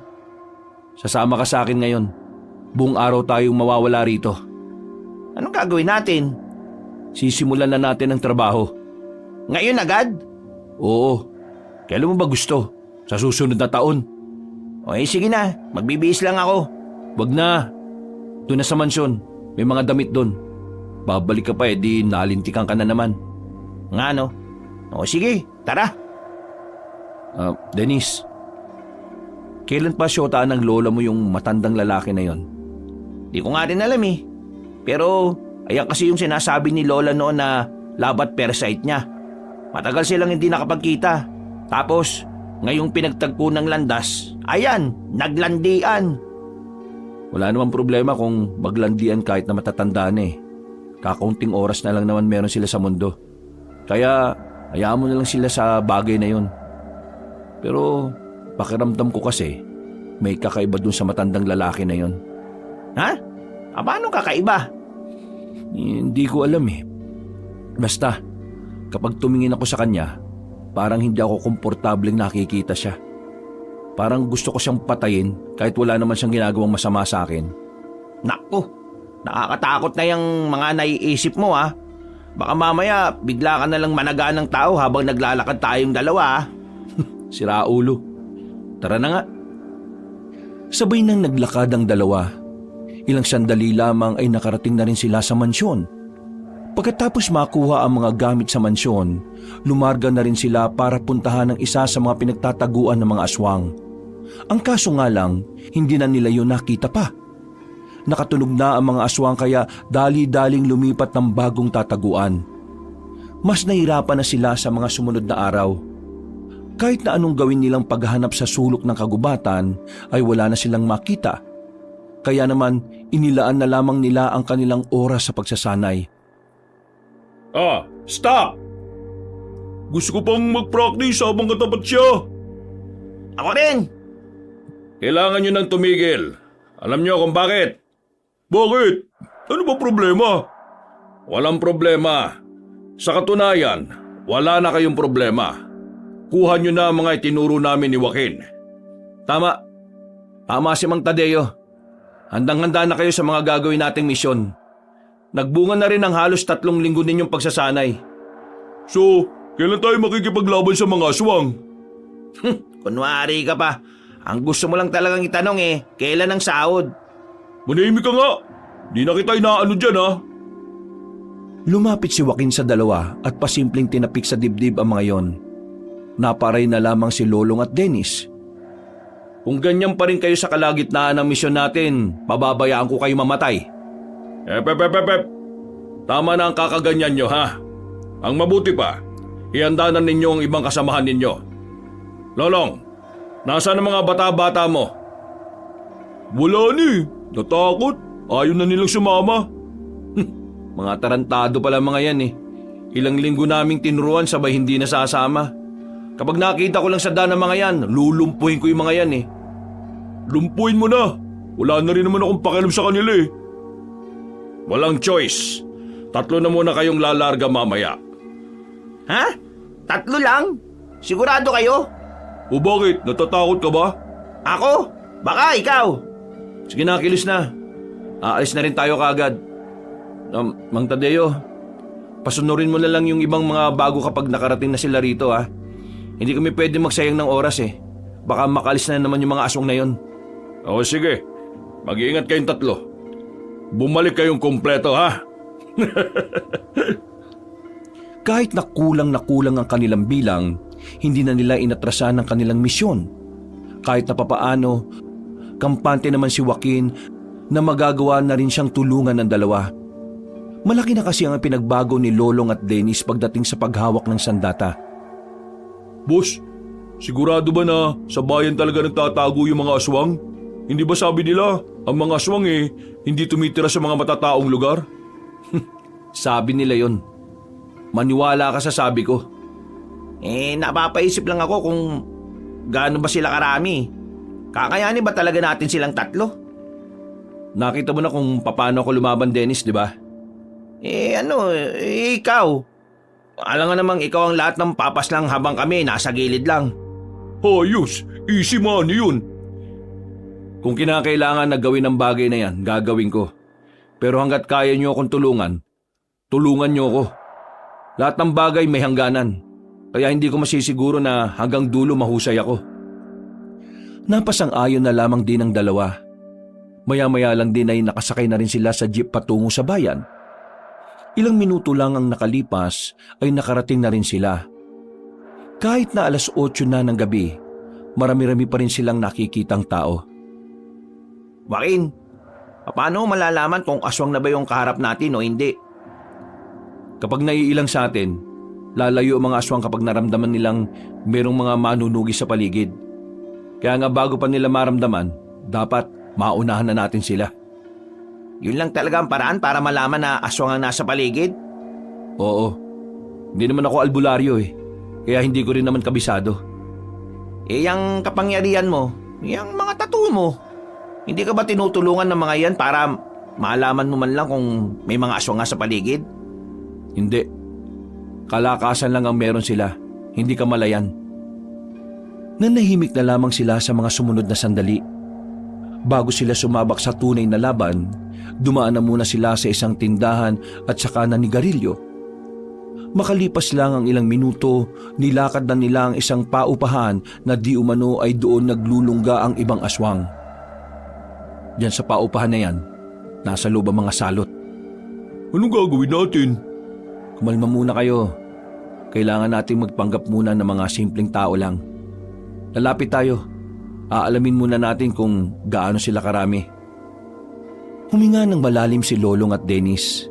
Nang nasa harapan na sila ng malaking paupahan, may nakasalubong silang isang lalaki.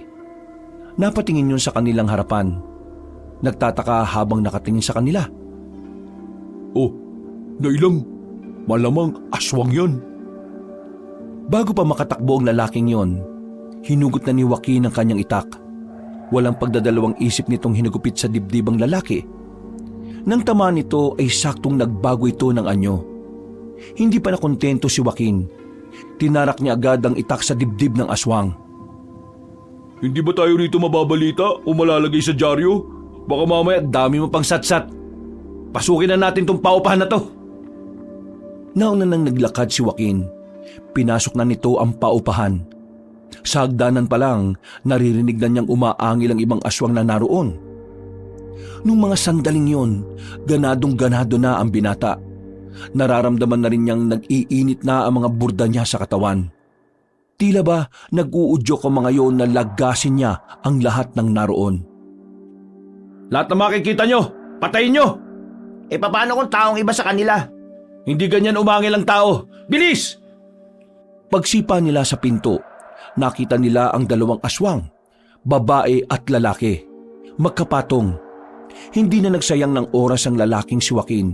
Pinagpapapas lang niya ang mga nilalang na yon. Wala siyang awa. Walang pakundangan. Dito na nakita ni Lolong at Dennis ang tila pagiging mabangis at brutal ni Joaquin.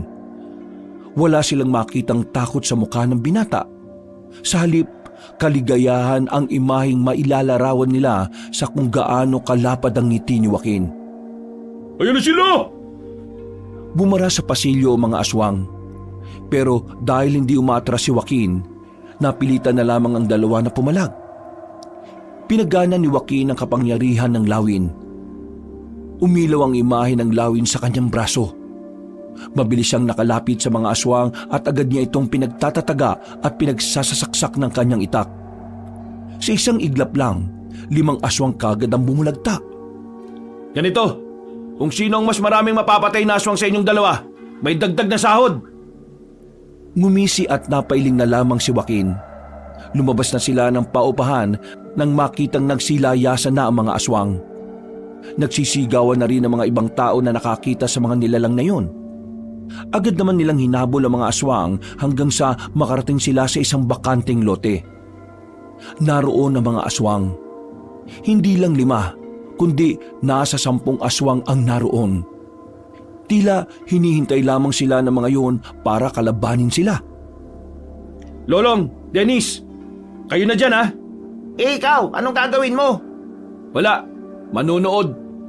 Nakarami na ako eh. Kaya kayo naman. Ano, sasahod lang kayo ng walang ginagawa? Akala ko kapag kaya lang naming tumulong.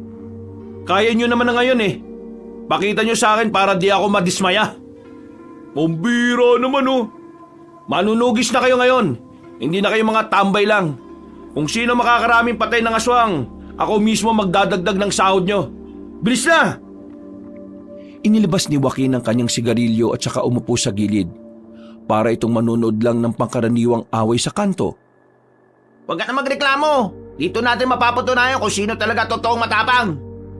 Sige, yanda mo yung sarili mo. Kasi sa ating dalawa, ikaw ang uuwing nakakahon. Hoy, mga siraulo, magkakampi kayo dyan ha. Hindi kayo magkalaban. Hindi na tumugon pa ang 2 lalaki. Agad na rin nilang hinarap ang mga aswang. Lumusob ang mga yon. Pinalibutan ng 2 lalaki. Pero dahil nga may mga natutunan na rin naman ito sa pakikipaglaban, kahit na papaano nagagawa ni Dennis at Lolong na makapalag. Tinatamaan nila ang kanilang kalaban, habang sila wala man lang galos kahit na isa. Oh, nakakadalawa na ako ha. Ako naman, nakakatatlo na. 3 na. Kung ganun, makakarami ako. Naunang lumusob ang lalaking si Lolong. Pumagitna ito sa mga aswang at agad na nagpakita ng mga magagandang galaw. Nasaksak nito ang isang aswang. Malapad ang ngiti nitong humarap kay Dennis. Pangatlo na rin ako. Uy, sa likuran mo! Nakatakbo agad si Dennis. Tinaga niya ang aswang at saka sinaksak din ng itak sa tiyan. Ang 4 na ako! Oh, nalalagya ka ano? Kunwari, liligtas mo ako pero inago mo lang sa akin yun. Uy, pasalamat ka na lang kasi napatay ko. Kung hindi, ikaw saan napatay ngayon? Wow, di salamat. Tinan mo tong mga tangang to oh. Sa kanilang pagtatalo, hindi na namalayan ni Dennis at Lolong na meron ng isang aswang sa gilid nila. Kinalmot sila ng nilalang na yun at tinamaan nito si Dennis sa balikat, habang si Lolong naman ay nakailag. Oh, ayos ka lang? Anong tingin mo? Buti nga sa'yo. Tumayo na si Joaquin noong mga sandaling yun. Nararamdaman niya na wala ng patutunguhan ang ginagawa ng dalawa. Kaya naman hindi na rin siya nagsayang ng pagkakataon. Pinagana naman niya ang imahe ng ahas sa kanyang kabilang braso. Humaba ang kanyang kuko. Isa-isa niyang pinagkakakalmot ang mga aswang na yon. Dahil sa kamandag na meron ng kanyang kuko, agad na namatay ang mga natitirang aswang. Nagkulay itim ang balat ng mga yon nang dahil sa laso na meron ng ahas. Ang daya mo naman. Akala ko ba magpaparamihan kami ng mapapatay? Inubos mo eh. Para kayong mga tanga eh. Magkakampi kayo pero nagtatalo kayo sa gitna ng laban. Kung hindi ako nakialam, halaunan matatalo kayo ng mga mabababang uri ng aswang na yan. Pasensya na. Walang magagawang pasensya na yan. Sa susunod, ayoko ng ganon ha. Ikaw naman kasi, imbis na wala kaming pagtatalunan, sinabi mo pa na magparamihan kami ng mapapatay. Nagkaroon tuloy kami ng dahilan para makipagkumpetensya sa isa't isa. Oo nga naman. O sige, sa susunod, hindi na. Kaya gusto kong umayos na kayo ha. Mas malalakas na aswang na ang pwede natin makalaban sa mga susunod na araw. Ito mga aswang na to, tauhan lang sila ng mga pinapadali ng mga kliyente natin. Inisa-isa ni Joaquin kung meron pang buhay sa mga yon. Nang masigurong lahat ay hindi na humihinga, nilisan nila ang lugar na parang walang nangyari. Kinaumaga na nila nalaman na ang paupahan pala na yon ay para talaga sa mga aswang. Mga aswang lamang ang naninirahan doon at ang mismong may-ari ng paupahan ay aswang din. Sa natuklasan nilang yon, nababahala si Joaquin. Isang patunay lamang kasi yon na ang mga aswang ay nagiging kampante na rin sa lipunan ng mga tao. Ibig sabihin, unti-unti na silang gumagawa ng hakbang para masakop ang mga tao. Umuwi na lamang sila sa mansyon. Wala si Mang Tadeo nang dumating sila roon. Kaya naman, kanya-kanyang asikaso na lamang sila sa mga sarili nila. Makalipas ang ilang minuto, makakasama silang tumambay sa balkonahe ng mansyon. nagkakape. Tamang relax matapos makipagpatayan sa mababangis na nilalang. Di mo naman sinabi sa akin, boss, na may kapangyarihan ka pala. Sa pelikula ko lang napapanood yung mga ganyan eh. Angas mo, boss, ha? Huwag mo nga akong tinatawag na boss. Hindi ako amo rito, no? Pero ikaw ang pinakamalakas eh. Angas mo kaya. Paano ka ba nagkaroon ng ganyan? Nakwento ko na to kay Dennis. Sa kanya mo na lang tanungin. Uy, Dennis, sabihin mo naman sa akin, oh. Tsaka na, natamad ako magkwento. Hulaan mo na lang. Ikaw talaga kahit kailan, wala kang pakisama.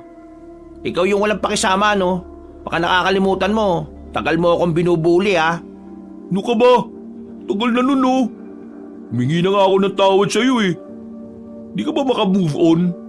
Wala akong sinasabi na pinatawad na kita, no? Hoy, kayong dalawa magkakampi na kayo mula ngayon. Magkasama na kayo sa trabaho. At tandaan nyo, hindi lang natin to ginagawa para sa pera, ah. Ginagawa na rin natin to para sa mga taong mahal natin at sa mga taong pilit nating hinihiwalay sa kapahamakan. Ang mga aswang na kinakalaban natin, sila ang magiging dahilan kung bakit magkakaroon ng kamatayan sa baryong to.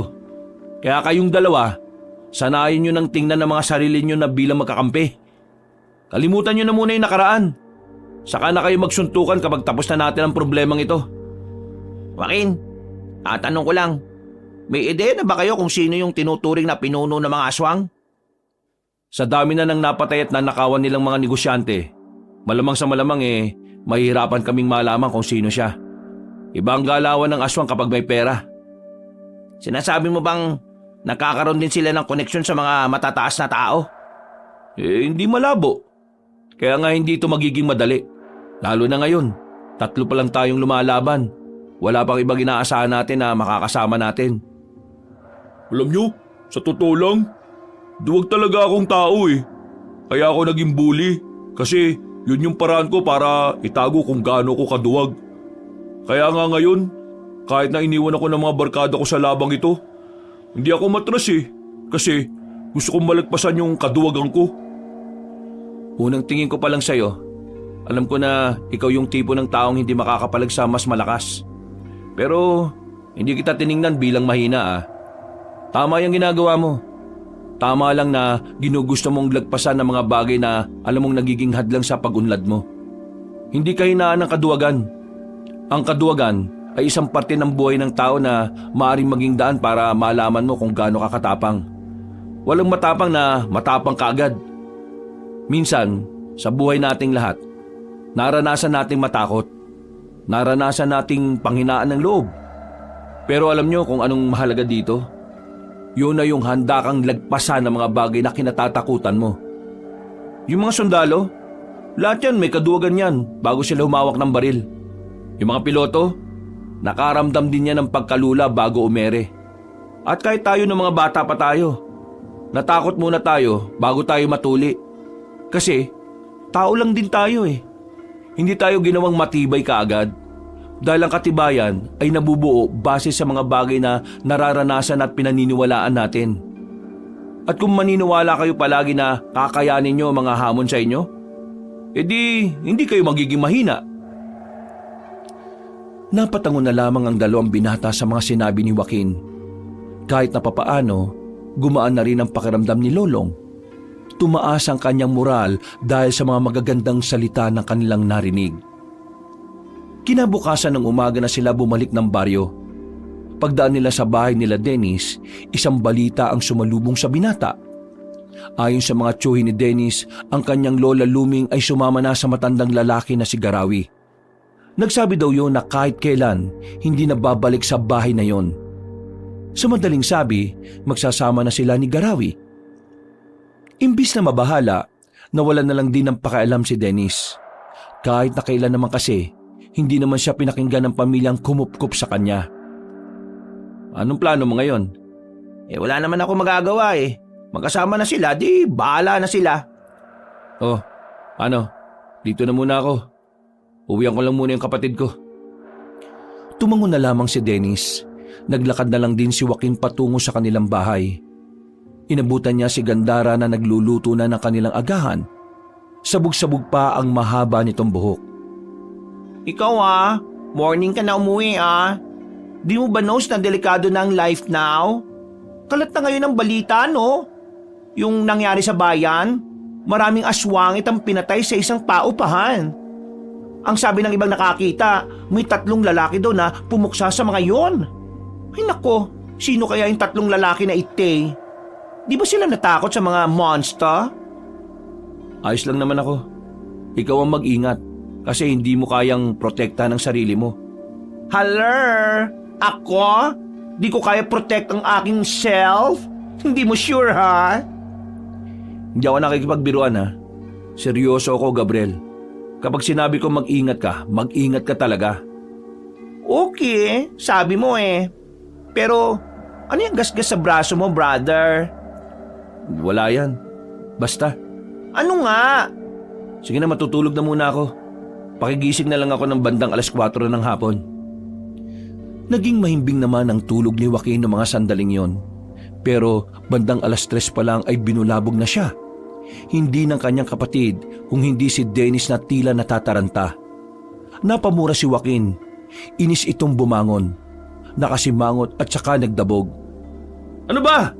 Sarap ng tulog ng tao Joaquin, gumagawa na ng akbang ang mga aswang. Yung incheck na negosyante sa dulo ng baryo natin. Pinagnakawan at pinatay ng mga aswang. Kanina lang. Ha? Ano? Naalarma ang lalaki. Agad siyang napatayo. Ang balitang yun ang tila nagpagising ng kanyang natutulog na diwa. Pumunta sila sa pinangyarihan. Pero pagdating nila, hinahakot na ang bangkay ng pamilyang mayaman. Lahat ng taong naroon ay kinikilabutan. At lahat sila, walang ibang sinasabi kundi aswang ang pumaslang sa mga yon.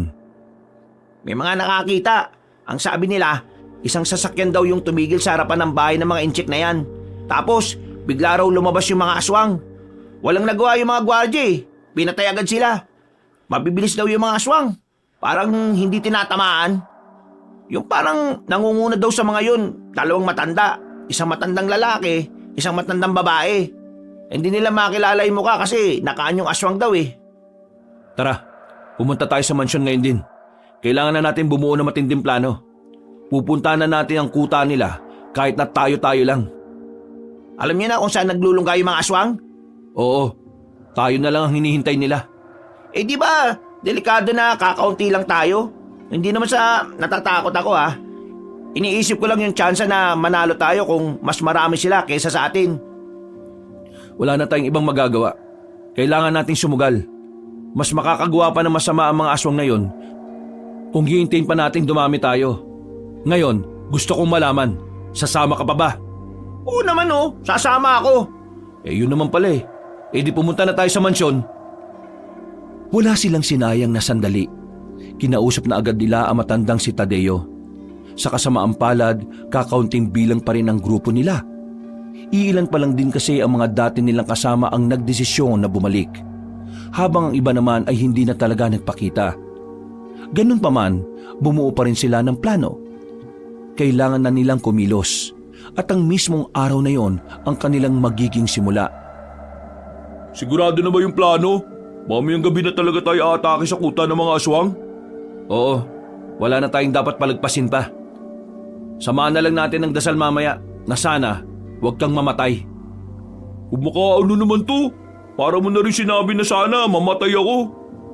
Lolong, mamaya, isang tabi na muna natin kung ano man yung problema natin sa isa't isa Gusto ko magtrabaho ng maayos sa laban. Wala namang problema sa akin. Ikaw lang naman yung masyadong aray ko. Nagsimula ka na naman Maayos na kayo. Maglalakbay na tayo. Hapon pa lang Malayo-layo yung kinaroroonan ng kalaban natin. Akala mo ba sa norte lang? Oo, may kuta sila sa norte. Pero lagpas pa doon, meron pa. Nasa dulo ang mas malalakas. Kaya dapat handa kayo. Sige na, magsiayos na kayo. Maya-maya pa'y inihanda na rin ng mga manunugis ang kanilang mga sarili. Makulimlim na ang hapon nang umalis na sila sa mansyon. Wala pang 20 kataong kanilang bilang. Sumama na rin sa kanila ang matandang si Tadeo. Naalala ko nung araw, pumapas lang kami ng mga aswang pero walang binabayad sa amin. Ginagawa lang namin yon bilang libangan. Hindi ko inakala ngayon na ang mga aswang na ito ang magpapayaman sa akin. Kailan ba kayo nagsimulang kumita sa pagpasilang sa mga aswang? Nung isang beses na meron akong iniligtas na mayamang matandang babae, binayaran niya ako ng pera. Tapos doon ko na naisip na pwede kong pagkakitaan ng pagpaslang sa mga aswang. Ayun, nagsunod-sunod. Hanggang sa magkaedad na ako. Naganap na lang ako ng mga tao na pwede kong turuan at gawing silang tao. Isa sa nakilala ko itong kaibigan niyong si Joaquin. Basagulero ang isang yan. Lahat ng makita niyang hindi niya gusto, binabasag niya ang muka. Basta, wala makapalag sa kanya na kahit na sino. Nang makulong yan, alam ko na talaga na maghahari yan sa loob. Ang iniisip ko nga kapag lumabas siya mas lalo siyang magiging maangas. Pero nagulat ako. Aba, bumait. Mang Tadeo naman, masyado mo naman akong pinapakilala sa kanila eh. Pero, wag kayo. Si Joaquin ang pinakamalakas na manunugis dito sa atin. Mas malakas pa siya sa akin. Kaya nga nang mawala siya sa akin ang dami nang nangyari. Wala na akong mailigtas na kliyente. Buti na nga lang marami akong naipon. Kasi kung wala, patay talaga ako sa gutom. 10 taon ding nawala si Joaquin Ang daming nangyari. Kayo po, kaya niyo pa po ba talagang lumaban ngayon? Mang Tadeo, sinasabi niya yata na matanda na kayo. Hindi, sinisiguro ko lang ang kaligtasan niya, no? Wala namang problema. Pero ang totoo, hirap na rin ako gumalaw. Pero kaya ko pa naman. Gusto ko rin namang masubukan kung kupas na ba ako o hindi. Nagpatuloy ang kanilang kwentuhan hanggang sa makarating na nga rin sila sa bungad ng tinatawag nilang Norte. Ang lugar kung saan bibihira lang ang makikitang tao na naninirahan doon. Dahil na rin sa mga usap-usapang pugad yun ng mga aswang, bumuntong hininga si Joaquin. Nakakaramdam siya ng kakaiba. Ang dati mga imahe sa katawan niya na walang pakialam, tila tumutugon sa mga mabibigat na presensya sa paligid. Joaquin, yung mga tattoo mo, kumikinang. Anong ibig sabihin yan? Ngayon ko lang din to naramdaman, pero mukhang nagbibigay sila ng babala. Kung ganon iandaan nyo na mga sarili ninyo. Paunahan na lang mamatay. Biro lang seryoso kayo masyado Maya-maya, meron na silang natanaw na isang malaking baryo. Hindi kumukulo ang langis na kanilang daladala. Kaya nagtaka sila at tumigil na muna sa di kalayuan. Nakakapagtaka. Parang walang nangyayari sa langis Sigurado ka bang epektibo yan? O baka napeke ka na naman ng mga albularyo? Hindi. Totoo ito. Hindi to peke. Galing to sa malupit na albularyo ng Visayas. Kilala ko siya. Kaya hindi niya ako pwedeng lokohin. Hindi kaya mga uri ng aswang na talagang hindi tinatablan ng mga ganyan yan? Posible ang sinasabi mo, Dennis. Kung ganon, hindi pala tayo makakasiguro kung aswang ba o hindi ang mga nasa baryong yan. Anong gagawin natin ngayon? Di papasok pa rin tayo sa baryo. Kung sakali mang aswang nga mga nandyan, dapat lang alerto tayo. Tandaan nyo malalaman natin na aswang ang mga yan kapag muling nagparamdam ang mga burda ko sa katawan. Hindi sila nagpapigil sa ideyang baka aswang ang mga naroon. Lakas loob silang lumapit. Nang nasa bungad na sila, nakatingin sa kanila ang mga taong nasa kani-kanilang bakuran. Tila nagtataka. Tila kinikilala ang kanilang mga muka.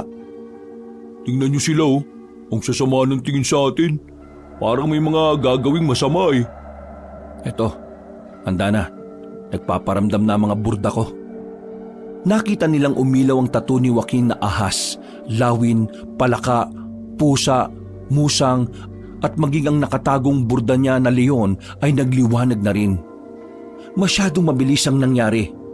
Bigla na lamang silang inatake ng mga naroon. Sabay-sabay na nagpalit ng anyo. Batayan na! Kahit nakakaunti lamang ang kanilang bilang, hindi yun naging hadlang para malagay sila sa alanganin. Sa pamamagitan ng kanilang kahusayan, unti-unti nilang natatalo ang mga aswang. Dumating na sa puntong tila hindi na lumalapit ang mga naroon. Nakakalabang tayo! Huwag kayo maging kampante. Paparating na ang iba. Mas malalakas. Naalarma na sila sa kanilang mga narinig. Pero ang mas ikinagulat ni Dennis ay ang paglitaw ni Aling Luming at Garawi sa lugar na yon. Nakangiti pang matandang babae habang nakakbay dito si Garawi. La, anong ginagawa niyo dyan?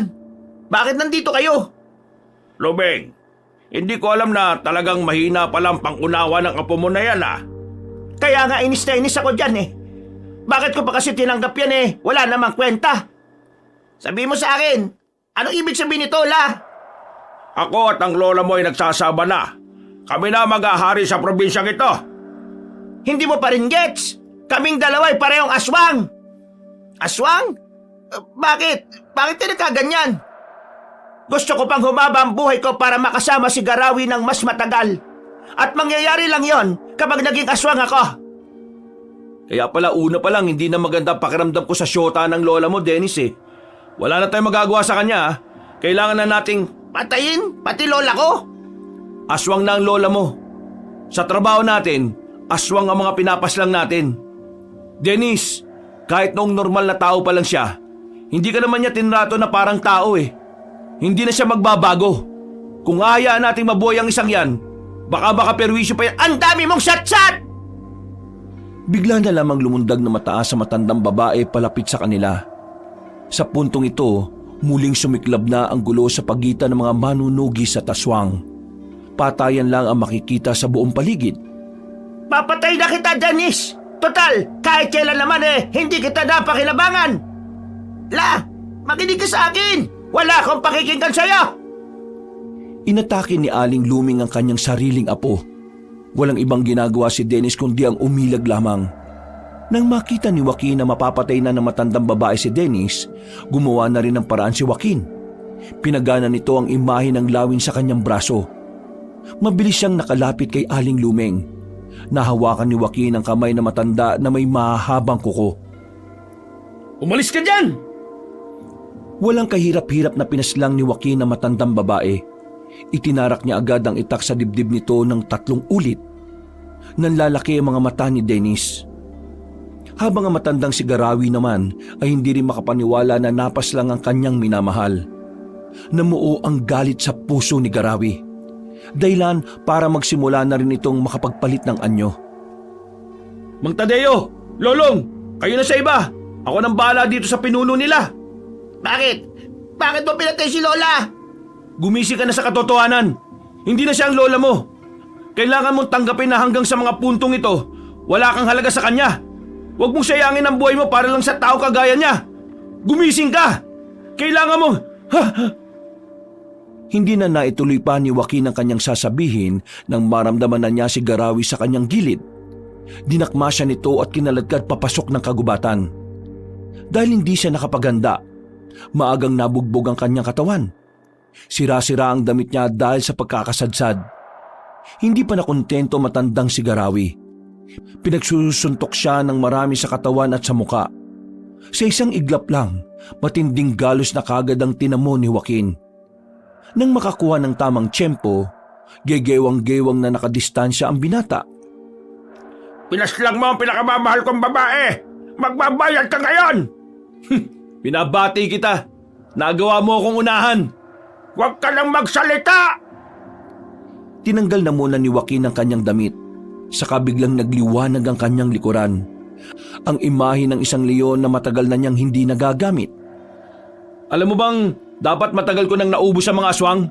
Ang kaso nakulong ako Tapos, ang hirap ang hanapin ng pinuno nila. Hindi ko inakala na minsan na rin pala tayo nagkaharap. Ngayon, sisiguraduhin ko na sa ating dalawa, ikaw ang mabubulok sa ilalim ng lupa. Gigil na lumapit sa kanya ang matandang aswang. Mabangis ito, mabilis. Ramdam na ramdam ni Joaquin ang puot at galit ng aswang. Pero sa mga sandaling ito, mas malakas na rin si Joaquin. Kakaiba ang lakas na binibigay sa kanya ng burdang leon sa kanyang likuran. Nagsalubong sila sa ere.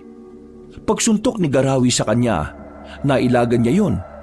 Pagbagsak nila, dito na hinablot ni Joaquin ang ulo na matanda. Malakas niya itong isinubsob sa lupa. Pinalabas din ni Joaquin ang kanyang kuko na tila kasing talim ng saliyon. Kinalmot niya si Garawi at tinamaan yun sa dibdib. Agad itong napadistansya. Pero hindi man lang ito nabahala kahit tumatagas na ang dugo nito. Akala mo magpapatalo ko sa'yo? Hindi! Mas lalong bumilis sa matandang aswang. Kumpara sa mga naunang minuto, mas mabilis at maliksi na ito kung kumilos. Maya-maya pa, tinamaan na rin siya ng aswang sa kaliwang braso. Paglingon niya sa likuran, kinalmot din siya nito sa likod. Naramdaman niya ang sakit. Hindi niya may kakailayon dahil napansin din yun ng kanyang kalaban. Kulang pa yan! Kulang pa yan para sa ginawa mong pagpigil sa pagmamahalan naming dalawa! Wala kang karapatang magmahal kung puro kasamaan lang ang ginagawa mo. Marami ka ng pinatay na negosyante. Ikaw ang magbabayad ngayong gabi. Itaga mo yan sa bato! Umilaw ang mata ni Joaquin. Lumabas din ang mga buhok sa kanyang katawan. Humaba ang mga kuko niya at nagkaroon din siya ng buntot. Sa mga puntong ito, ramdam na ni Joaquin ang kapangyarihan ng isang leon. Bago ka mawala sa mundong ito, gusto ko lang magpakilala. Ako si Joaquin. Ako si Joaquin Bordado, ang mortal na maghahatid sa iyo sa impyerno! Nagulat na lamang si Garawi nang biglang makarating na agad si Joaquin sa kanyang likuran. Hindi na nakailag ang matandang lalaki. Tinarak na ni Joaquin ang mahahaba niyang kuko. Hindi pa ito nakontento at kinalmot niya pa yon sa bandang balikat. Sa mga sandaling yon, tila nawala ang angas ng kalaban ni Joaquin. Nabahala ito para sa sariling kaligtasan. Naramdaman ni Garawi kung gaano kalayo ang agwat nila ni Joaquin. Anong klaseng nilalang ka? Ako magiging hatol mo ngayong gabi, aswang. Ihatid na kita kung saan ka man dapat naroon. Mas sumaba pa ang kuko ni Joaquin sa mga sandaling yon. Mabilis itong nakalapit. Agad namang itinarak ni Joaquin ang kanyang mahahabang kuko sa mismong dibdib ni Garawi. Wala nang nagawa ang matandang lalaki dahil sa kakaiba niyang bilis. At sa mga sandaling yon, tuluyan na ngang natalo ang matandang aswang. Marami itong napaluhod. Hanggang sa napahiga na sa lupa habang sumusuka ng itim na dugo. Hanggang dito na lang ang kasamaan mo. Magpaalam ka na sa mundong ito. Maya-maya pa'y tuluyan na ngang nalagutan ng hininga ang aswang. Bumuntong hininga na lamang si Joaquin. Bigla niyang naramdaman ng panghihina. Sa paggamit niya kasi sa pinakamalakas niyang burda sa katawan, tila hinigop din ito ang kalakasan niya. Sinasabi ko na nga be. Napahiga na lang din siya sa lupa. Nakaramdam siya ng pagkahilo hanggang sa tuluyan na nga siyang nawala ng malay. Nang magising siya ay nakabalik na sila sa mansyon. Umaga na, tapos na rin ang laban. At ayon kay Mang Tadeo, natalo na rin nila ang mga aswang.